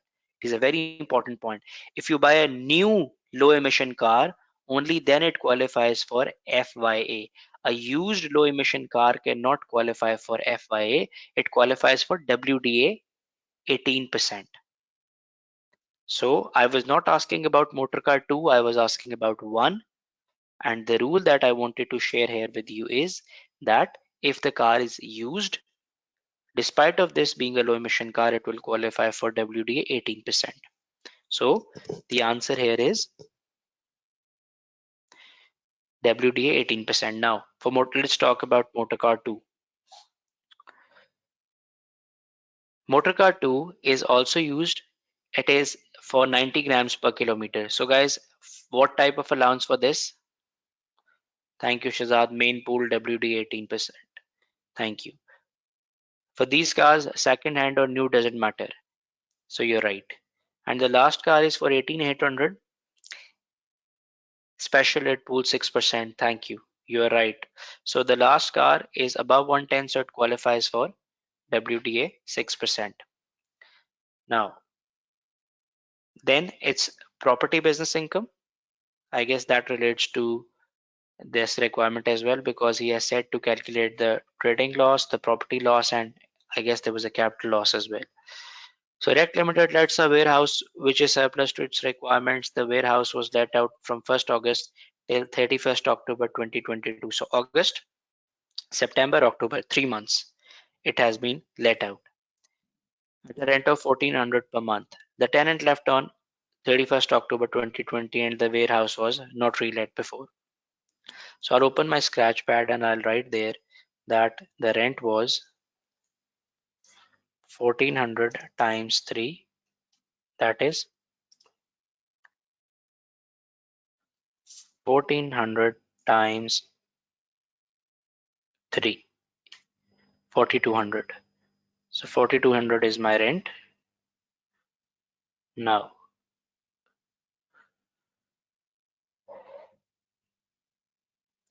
the tenant left on 31st October and the house was not let for. During the 8-month period, Erect spent 2100 on advertising for tenants. So guys, is it an allowable expense?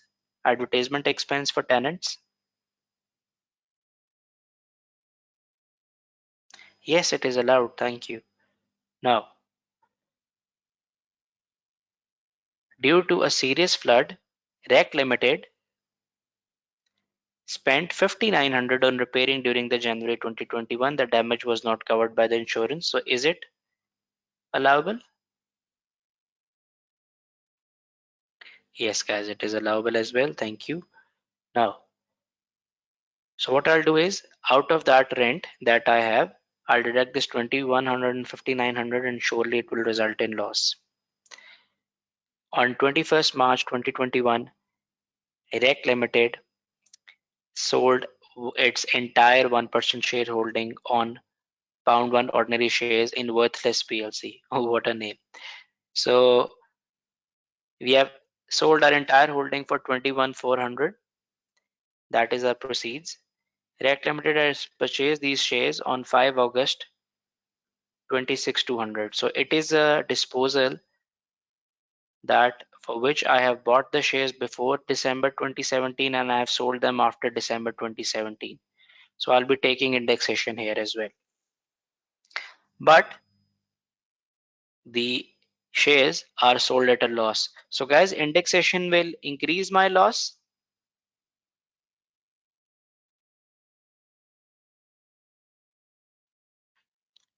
What do you say, guys? The indexation will increase my loss?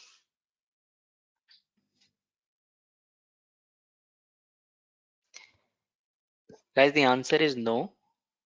If the asset gets sold at a loss, even if that asset has been bought before December 2017 and you're say selling it after December 2017 at a loss making asset, you're not allowed to claim indexation. So indexation cannot be deducted if the asset is being sold at a loss, and indexation cannot create or increase further loss. So do remember that it is a very important rule that if the item is being sold at a loss, even if it does qualify for indexation, you cannot claim indexation allowance on that and it cannot increase the loss.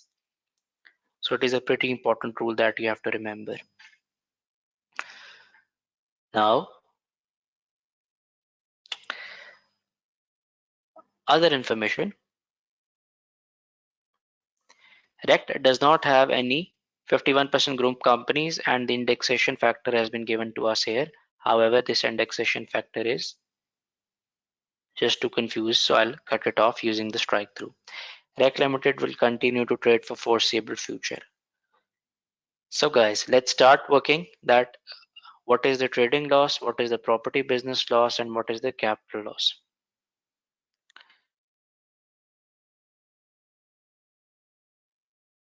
So again, I'll stretch one column.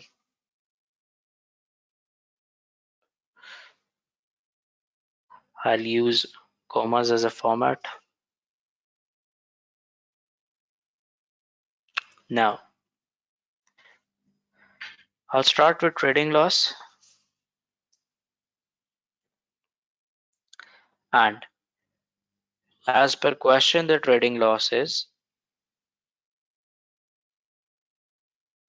141,200. Then add advertising, advertisement, because it is a pre-trading expenditure, but it is allowed because 7-year rule applies for the pre-trading expenditures. Now it is 7,990. So I'll take that as well. Then I have a premium. The premium I have calculated already. So premium scratch pad, it's 2296. 2296. Then capital ounces. For capital ounces, I'll open a working here. Working one. Working one can be opened here with main pool, rather here. Main pool. I know that there's a special rate pool in the question, and then we have allowances.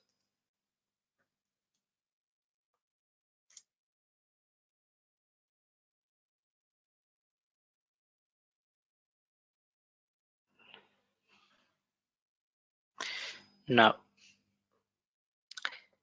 I'll start with, there is no brought forward balance given to us. I'll start with additions for AIA because I knew that there were laptops. One laptop was worth of 400 times 3. So 3 laptops were for 1200 less AIA at 100%. Rather just write, let's say AIA. So it's 1200. I'll immediately transfer them to allowances. Then I have cars, additions. First of all, I have car for which the CO2 is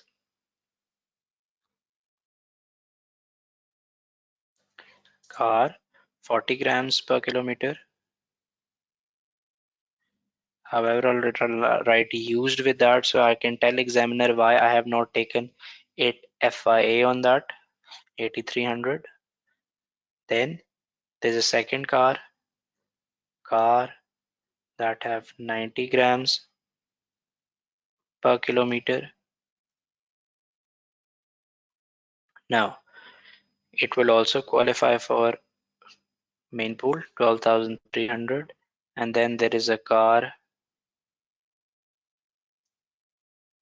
125 grams per kilometer.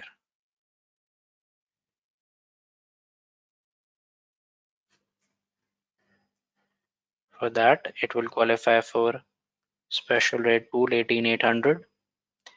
Now I can select the total balances here, that is sum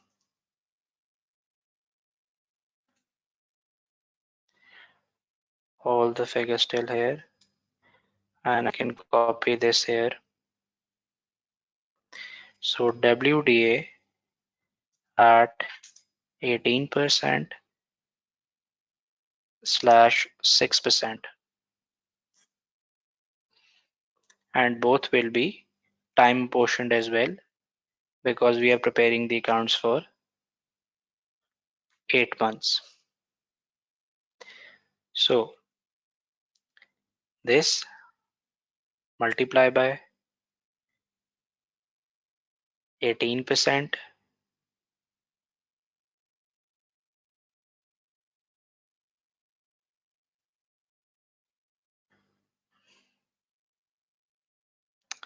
also I want to time it apportion,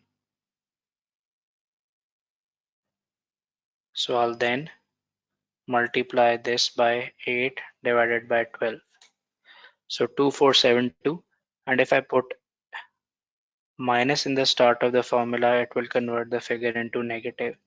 I can copy this formula here, and from the above I will just change 18% to 6% rather than pasting the complete formula again. So do remember this trick as well, it will help you to save a lot of time in the exam. And the carry forward balances will be this plus this. Copy this formula again here, it will automatically copy the figures. So these are the carry forward balances. Now both of these allowance will be taken here. So here what I can do is this minus this, so it will automatically add both of them, and here I can apply a sum formula that will add my total allowance. So 4424 are my total allowance. This was the figure for which I have done all the effort. 4424. Obviously these are the allowances. If there were profits it would have reduced the profits, but now there are losses, so it will reduce the losses, increase the losses, sorry. There you go. So I have trading losses plus advertisement plus premium and capital allowances. Now let's just quickly check, have I left anything? No. So I can now put a sum formula here.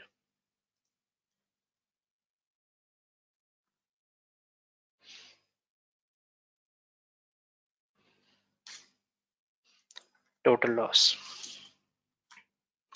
This is my total loss, guys, for part A. Now other parts are pretty straightforward because in trading there was no trick. So let's start calculating property loss. That is our second.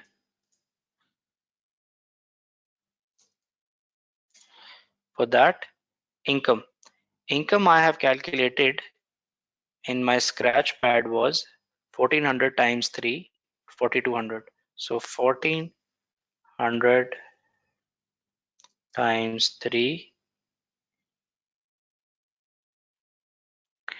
4200 is the income, less expenses, in which there were two expenses, I guess.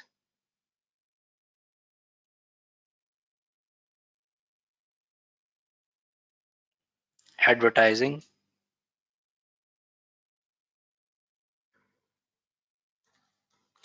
and repairs.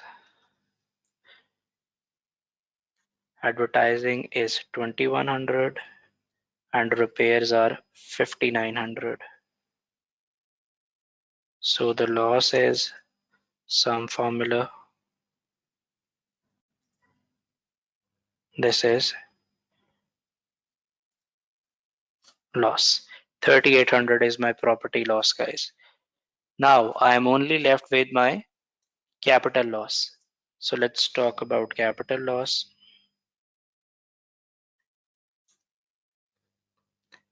For that, all I have to do is take the proceeds from the question, that is 21,400, less cost,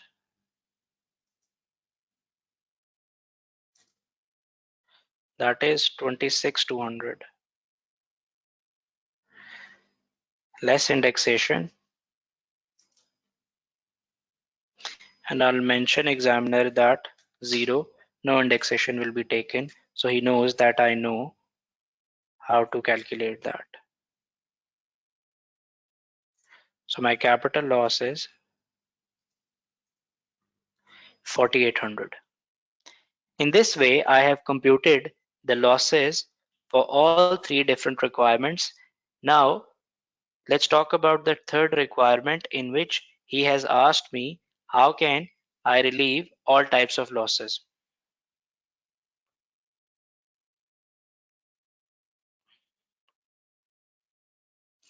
Requirement C, explain how Rect Limited will be able to relieve the trading loss, property business loss, and capital loss. For that, guys, you have to remember the rules. The trading for trading loss, there are multiple options available. That is, you can set off against total income, or you can carry forward. There are two options for trading loss. Same two options are available for property loss. You can set off against total income, or you can carry forward against future property income. Two options. However, for capital losses, you have only one option, that they can only be set off against your future capital gains. They cannot be set off against their total income of current year, or they cannot be carried back. So do remember that for trading loss, you can set off against total income, you can carry back for 12 months as well, and you can carry forward. For property income, no carry back, only carry forward, or you can also do set off against total income as well. But for capital losses, there is only one option available, that is carry forward against capital gains only. No total income for current year or future year or carry back. They can only be offset against future capital gains, not even carried back against the past capital gains. So the reason I have selected this question so that I can teach all types of losses as well, because student gets normally confused in losses. So guys, understood? Raise your hands.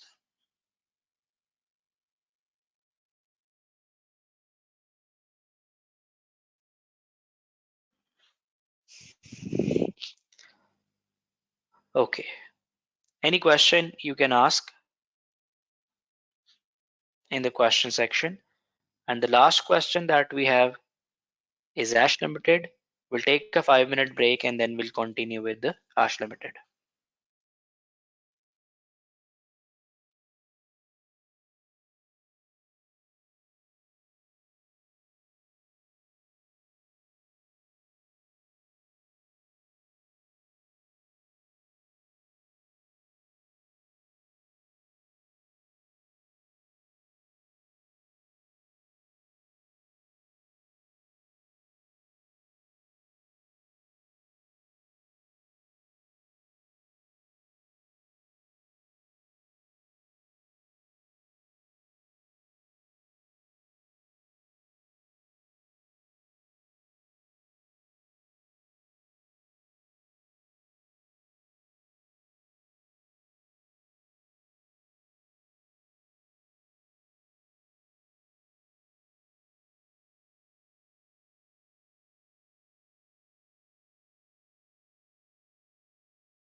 Okay, guys, let's start again. I have few questions here. Can I show the answer of part B? Yes, I can.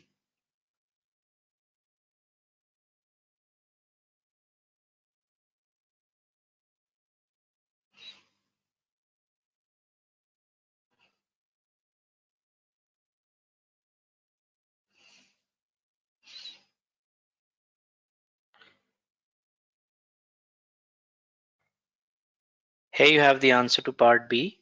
First, I have calculated the trading loss. Then I have and for that, I have used working for capital allowances only. Then I have calculated the property loss. That was pretty straightforward. And lastly, the capital loss. That was also pretty straightforward.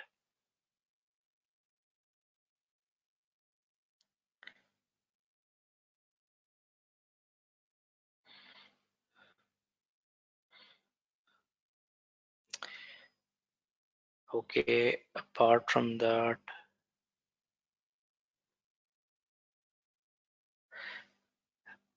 Shahzad, yes, the losses can be carried back for 1 year. Or you should rather say 12 months. The losses can be carried back for 12 months, can be carry forward for indefinite period of time against the future trading profits, and can be set off against total income as well in the current year.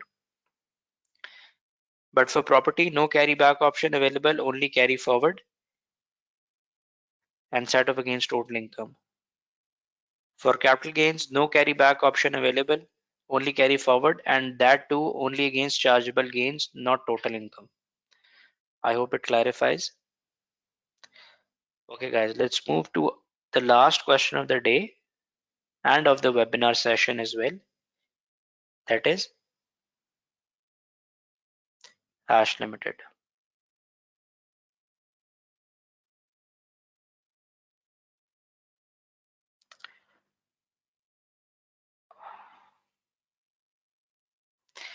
Now,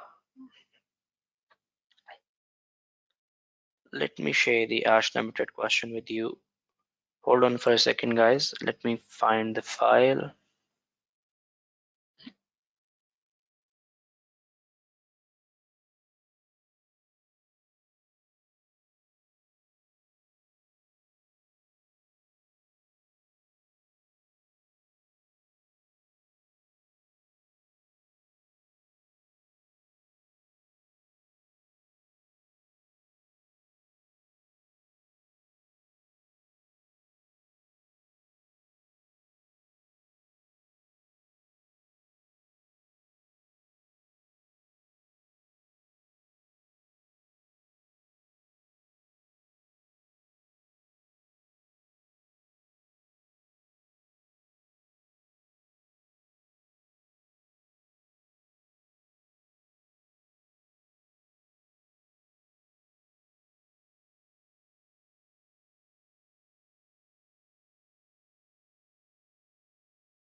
Sorry guys, there was an issue with my audio. I have now sorted it out. Now, let's discuss about the first requirement. That is identify ASH's accounting period throughout the period 1 December 18 to 31st March 2021. Now, what is the difference between accounting period and period of accounts? Period of accounts is the period for which the company prepared their accounts internally. However, accounting period means the period for which they have to pay tax to HMRC. And accounting period cannot exceed for more than 12 months. However, period of accounts, that is your internal period, can exceed more than 12 months.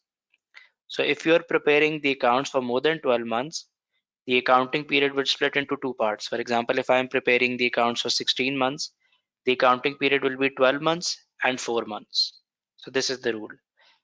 The second is explain the ASH residency status throughout the period. So residency rules we know. So let's read about ASH. For beach, I have to calculate the city liability, and for C, CDS taxable total profits for the year ended March 30th, 2021. So guys, if you can hear me clearly, if everybody can raise their hands, please. Thank you.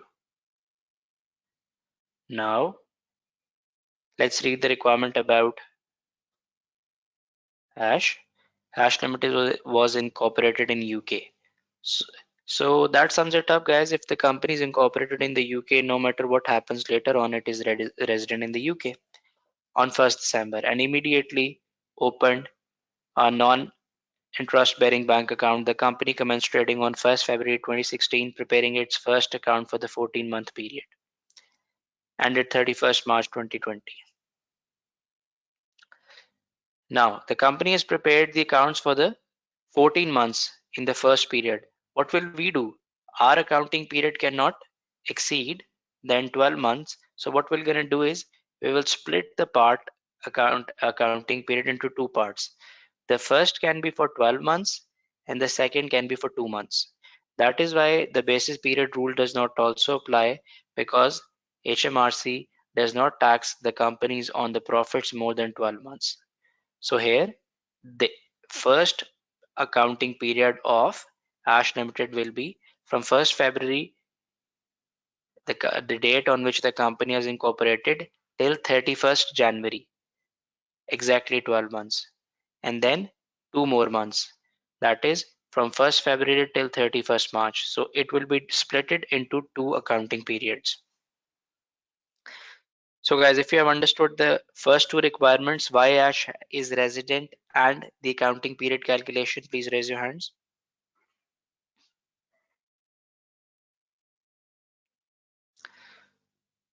Thank you. So let's talk about B. B's summarized statement of profit or loss for the year ended 31st January is as follows. Gross profit. Then we have certain expenses to which I have to read the notes. However, depreciation I do that I'll be adding back. Then impairment loss, that we also call bad debt as well. Leasing costs, other expenses, finance cost, interest payable, and profit before taxation. Now, let's read the note 1 about gifts and donations. Gifts and donations comprise of 4600 gift to customer, pens costing 70 each and displaying Beach Limited's name, and it is for 3500, and QCDs are 1100. So guys, QCDs are wrongly being deducted from the profit before taxation.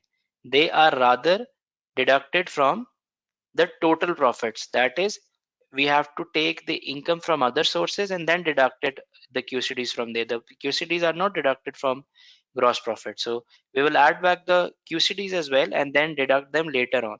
So QCDs have been deducted wrongly. What about gifts, guys? Is it correct or wrong? Wrong. I'll tell you why they are wrong. In my income tax section, always visit disallowed expenses page. It will help you whenever you will be calculating either for companies or for individuals.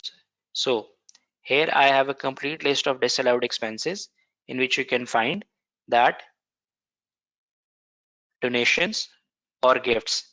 The criteria for gifts is it should not be cost more than 50 per person. That is one criteria. It should not food, drink, tobacco, or voucher exchangeable goods. Second criteria. And it must carry advertisement for business. So all three needs to be meet. It is not that if one does not meet, it is fine. No, all three needs to be met. So if you check the question in question, Ash Limited, it is costing more than £50 per person. Although it is carrying advertisement and because it is displaying Beach Limited name and it is not food, drink or tobacco, but the thing is that one criteria has not been met, that is more than £50. So all of this will be disallowed and will be added back. So 3500 will be added back and QCDs will be added back. Okay. However, QCD I will deduct later on. Then impairment loss. On 31st January 2018, Beach Limited wrote off an impairment loss of 3700 relating to a trade that. This was in respect of the invoice which has been due for a payment on 15th October 2020. So the due date payment rule of 6 months only applies to VAT. Apart from VAT, if you have a bad debt and it is a trade debt that went bad, you can deduct it straight away. So I can deduct this straight away. So I will, because it has already been deducted, so I'll just show it with the 0 to tell examiner that it has been deducted correctly. Now, lease cost. The leasing cost of 12,600 are for 4 motor cars which are commenced on 1st February 2020. Each of the 4 leased motor cars have a CO2 emission of 160 grams per kilometer. So I'll take you to the notes to tell you that what is the rule for leasing payments. There you can see that if lease rental of cars is more than 15%, oh sorry, more than 110 grams per kilometer. So the cars have a CO2 emission of more than 110 grams per kilometer, 15% of the expense is disallowed. So this is the key rule that you have to learn here. So all we'll do is we'll just add back the 15%, 85% has been correctly deducted. So I'll take the 15% of 12,600 and I'll add it back. That's it. Then motor expenses. Other expenses. The other expenses of 217,700 included a fine for the breach of data protection law and the legal fees of 5,700 in connection with the renewal of 15-year property lease. So I'll take you back to the notes to see that what is the rule for legal and professional expenses. So renewal of lease is allowed, guys. Renewal of lease is allowed. New and initial grant is disallowed. So you can see that renewal is allowed. Now, all fines that are allowed is accountancy, recovering trade debts, registering patents, raising loans, saving title, employees and car parking fines. So breach of any law and regulation, that fine is not in the allowed list and all other fines are therefore disallowed. So this fine that we have in the question, it will be disallowed, it will not be allowed. However, this 5700 has correctly been deducted, so I will show it with the use of 0. Then interest payable. The interest payable 7,000 respect of the company's 4% loan notes which were issued during the year 1st July 2020. So I have to be careful that I have to time apportion the interest. I am preparing the accounts for 31st December. So for April, May and June, 3 months the interest was not there. Interest of 6,000 was paid on 31st December and an accrual of 1,000 provided at 31st January. The loan notes were issued in order to finance the company's trading activities. So guys, is the interest cost allowable or not allowable?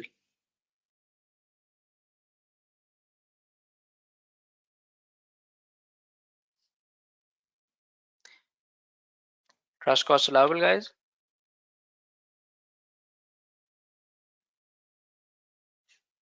Yes, it is. Moving on.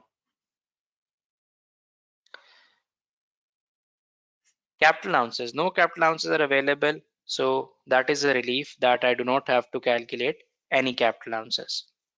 Now, moving on.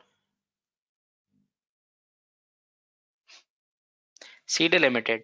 CEDA Limited is a 100% subsidiary of Timber Limited. The following information is available in respect of the company for the year ended 31st March 2021, and that is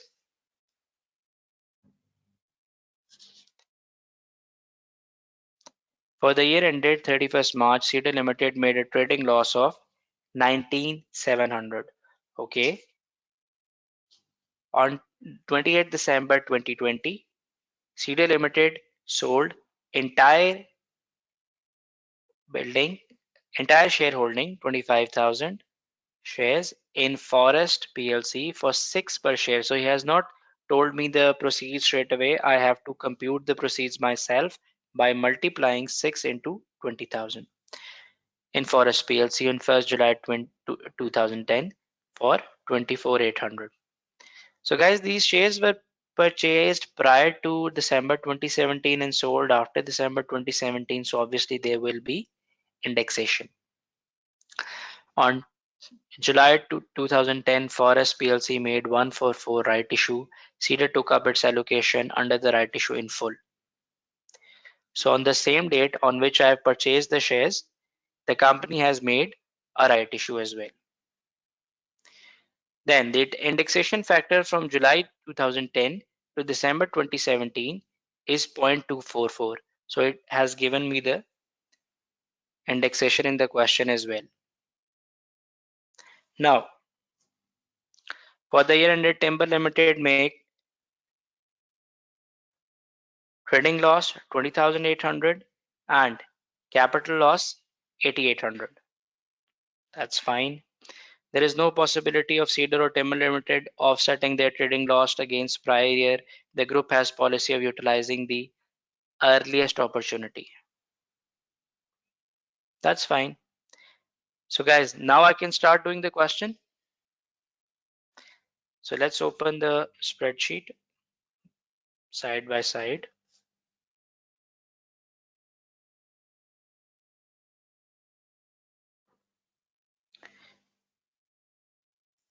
If anybody has any questions, they can ask in the question section.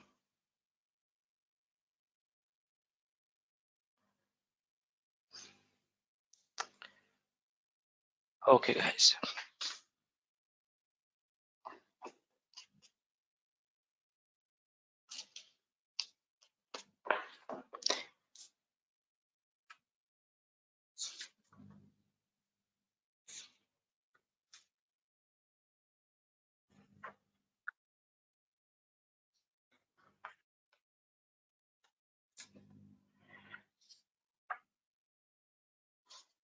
Give me 1 minute please.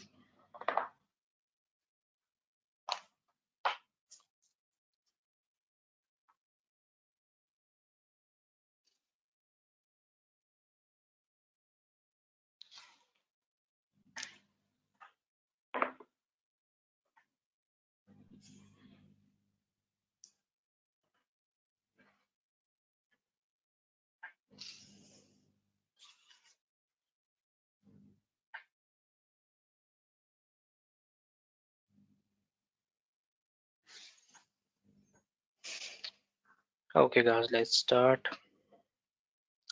I'll start with part B straight away, in which I have to calculate losses for beach. A was straightforward. What we'll do is, let me zoom out the question.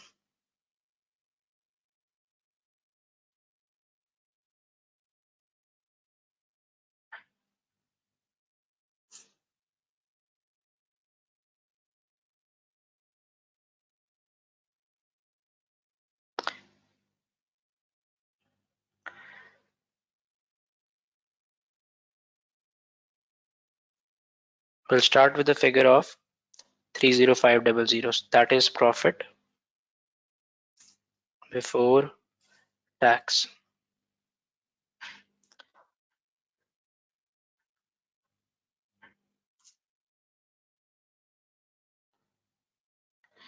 Now, we'll start with depreciation first. Obviously, it will be added back. The figure is 14,700. Then we have gifts. Regarding gifts, I told you that because they are more than 50 per person, they will be disallowed and their cost is 3,500 mentioned in the question.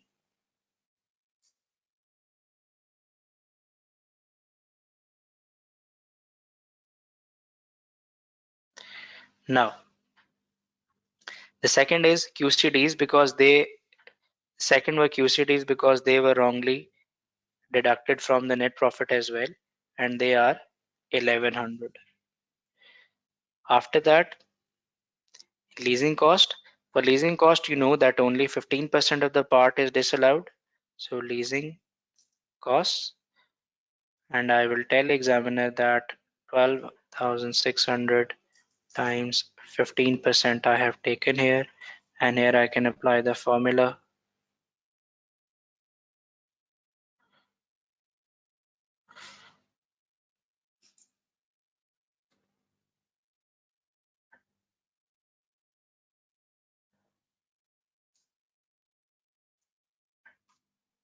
One eight nine zero. Now, the second was other expenses that were allowable, or the only expenses that was not allowable in there was the fine. So I will add back the fine, that is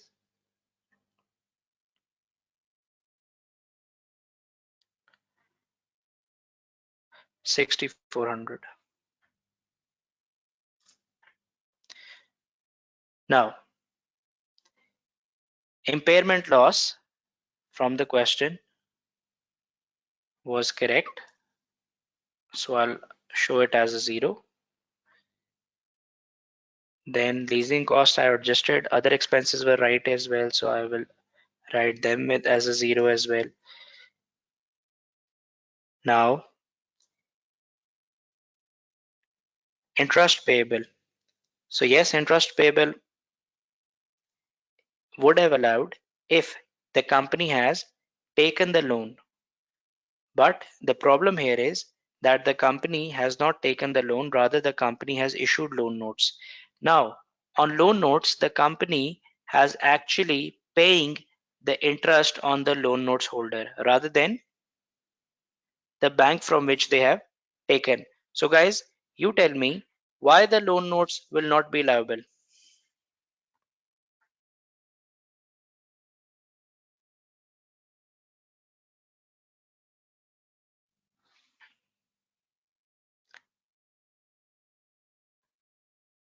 Any idea? I'm talking about the interest payable on loan notes.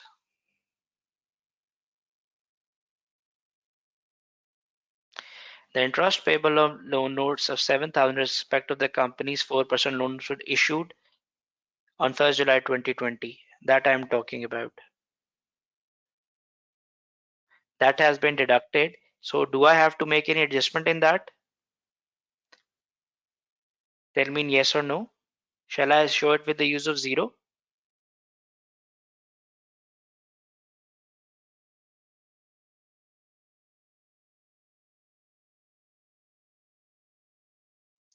Thank you.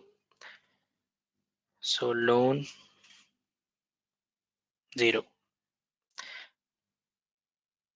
Capital allowances I do not have, so I will leave them. Now I can calculate my trading profits less QCDs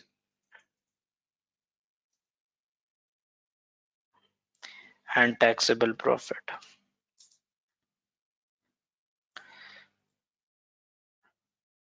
Formula for, first of all, let me write the QCDs that were minus 1100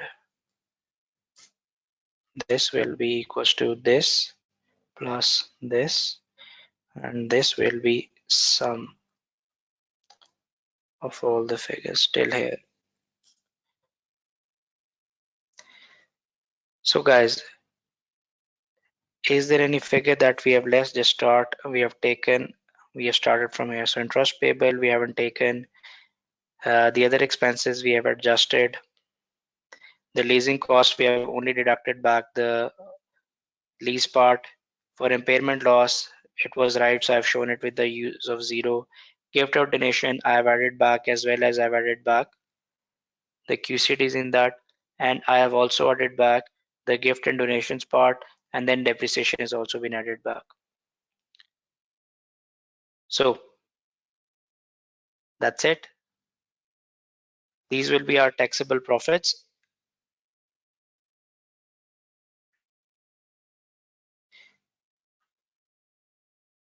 Now moving on to the next part, that is for Cedar Limited. Cedar Limited is the 100% subsidiary of Timber Limited. The following information was available that we have read already, that Cedar has made a loss of 19,700. Timber has also made a loss of 2,800. That means 20,800, and the capital loss of 8,800. Now guys, first of all, you tell me, how many of you know the rule of 75% gain group members?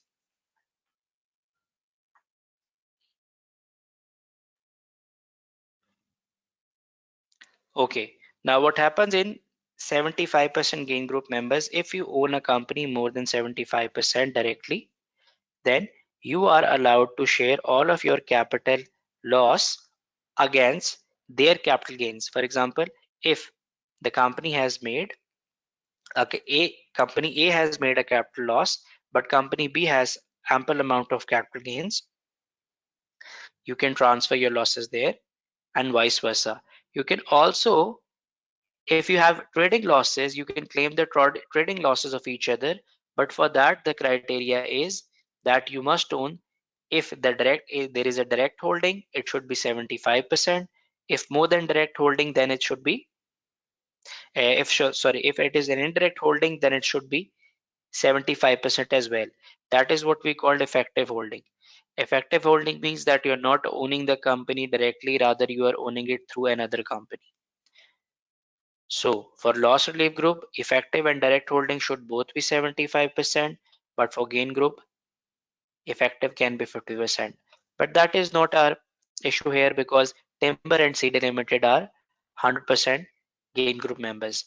So all I have to do is I have to calculate the gain that Cedar Limited made on their shares, and let's see that whether they can relieve the losses against that or not. So Cedar Limited, let's write proceeds here. Rather, I should write gain, and I will calculate the gain in workings. I'll calculate my working here. Proceeds. So proceeds were $6 per share multiplied by 25,000 shares it has sold.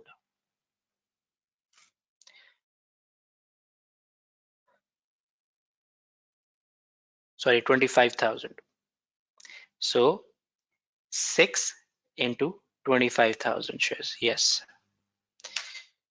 Now, cost. They have purchased it long time ago. So as you know that whenever there are shares in the company, we have to make that column. So for cost, I will tell him to see my share pool below, and in share pool, there will be column called shares, cost, index cost.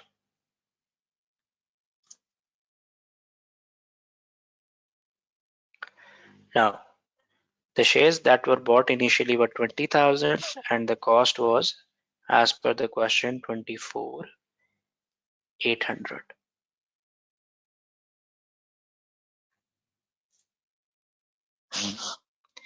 That were bought on July 2010.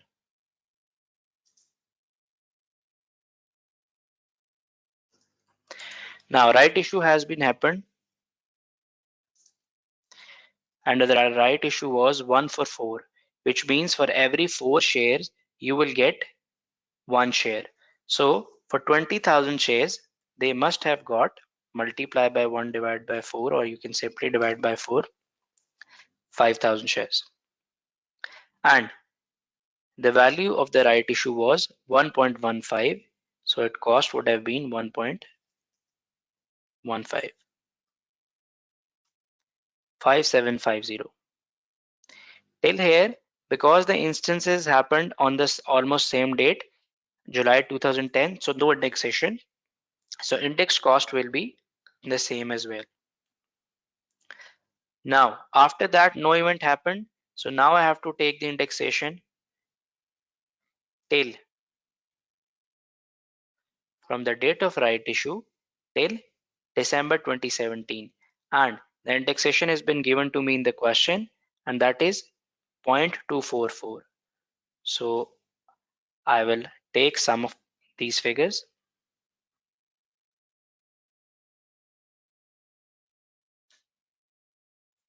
I'll copy my formula here as well.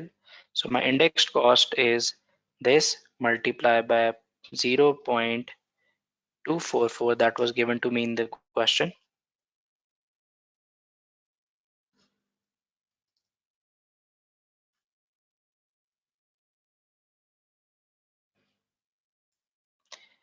This times 0.244.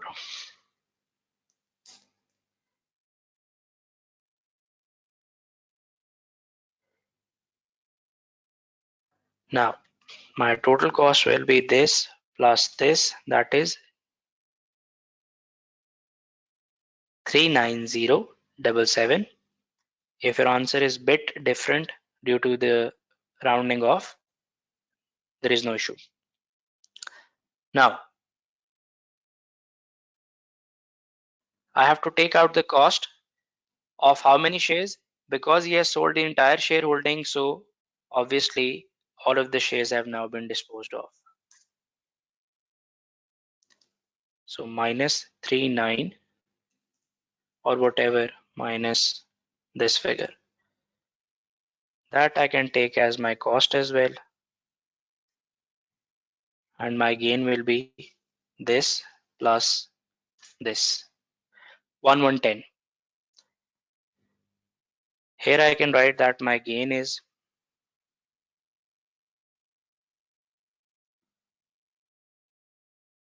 this figure. Now from that I can deduct the losses, the capital losses and the trading losses that the seeder was suffering from. Now, as you guys know that in the very first question I told you that first you have to deduct the capital losses and then you deduct any trading losses. So let's check that do we have any group capital losses? Yes, we have capital losses of timber 8800. So what we'll do is that whatever our gain is out of that, we will deduct capital loss first, that is 8800, and then whatever profits have been left we can deduct the our own trading loss, that is 19700, and the group trading loss, that is 20800 of timber limited. So as the profits are ample I can deduct both losses, so less trading loss of R, that is 19700, and group loss, that is of timber, that is negative 20800. These workings I can insert a column here.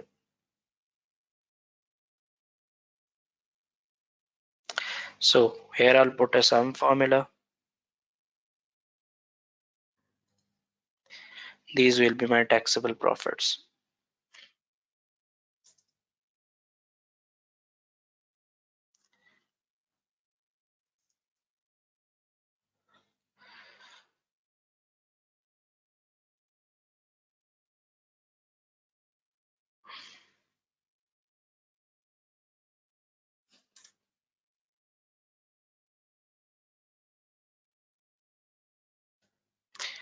Rather than putting these figures here, let's copy these figures and take them above where I have done the remaining calculation here.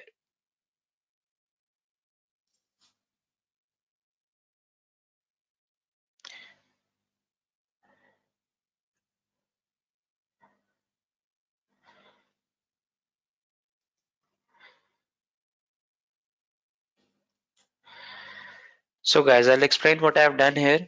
I first calculated the gain. How I have calculated the gain, the cost was given to me in the question, then it said that there was a right issue, so I've taken right issue. Then the indexation allowance was given, so I've indexed the cost. As it has sold all the shares, so I've taken the complete cost. This was my gain. After taking the gain, as it is a member of a group company, 75% gain group company, Timber Limited. So Timber Limited has 8800 losses, so I've deducted that. These are Timber Limited losses.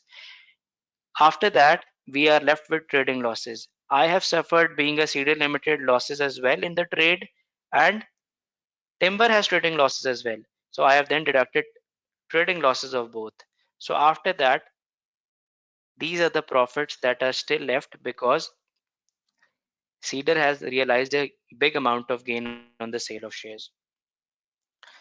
Now, if anybody has any question related to the question, they can ask.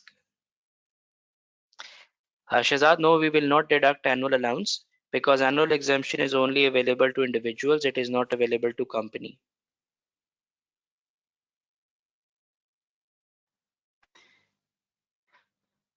Okay, guys, any other question if you have related to the paper, you can ask. I wish you guys a very best of luck for your exams. I hope that you succeed, and this question or this webinar itself has helped you in some sort of way that will enable you to score good marks.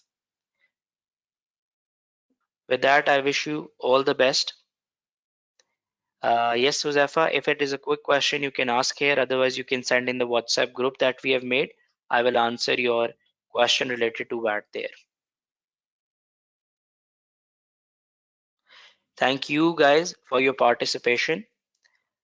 It's been a wonderful experience. I hope that you have the same feeling as well. I will give you a tip that do remember me in your prayers, and also watch my March 2019 webinar as well, as in that I have done entirely different questions which will help you to learn those topics as well. Best of luck, guys. So I'll sign off here. You guys take care. Allah Hafiz. Bye.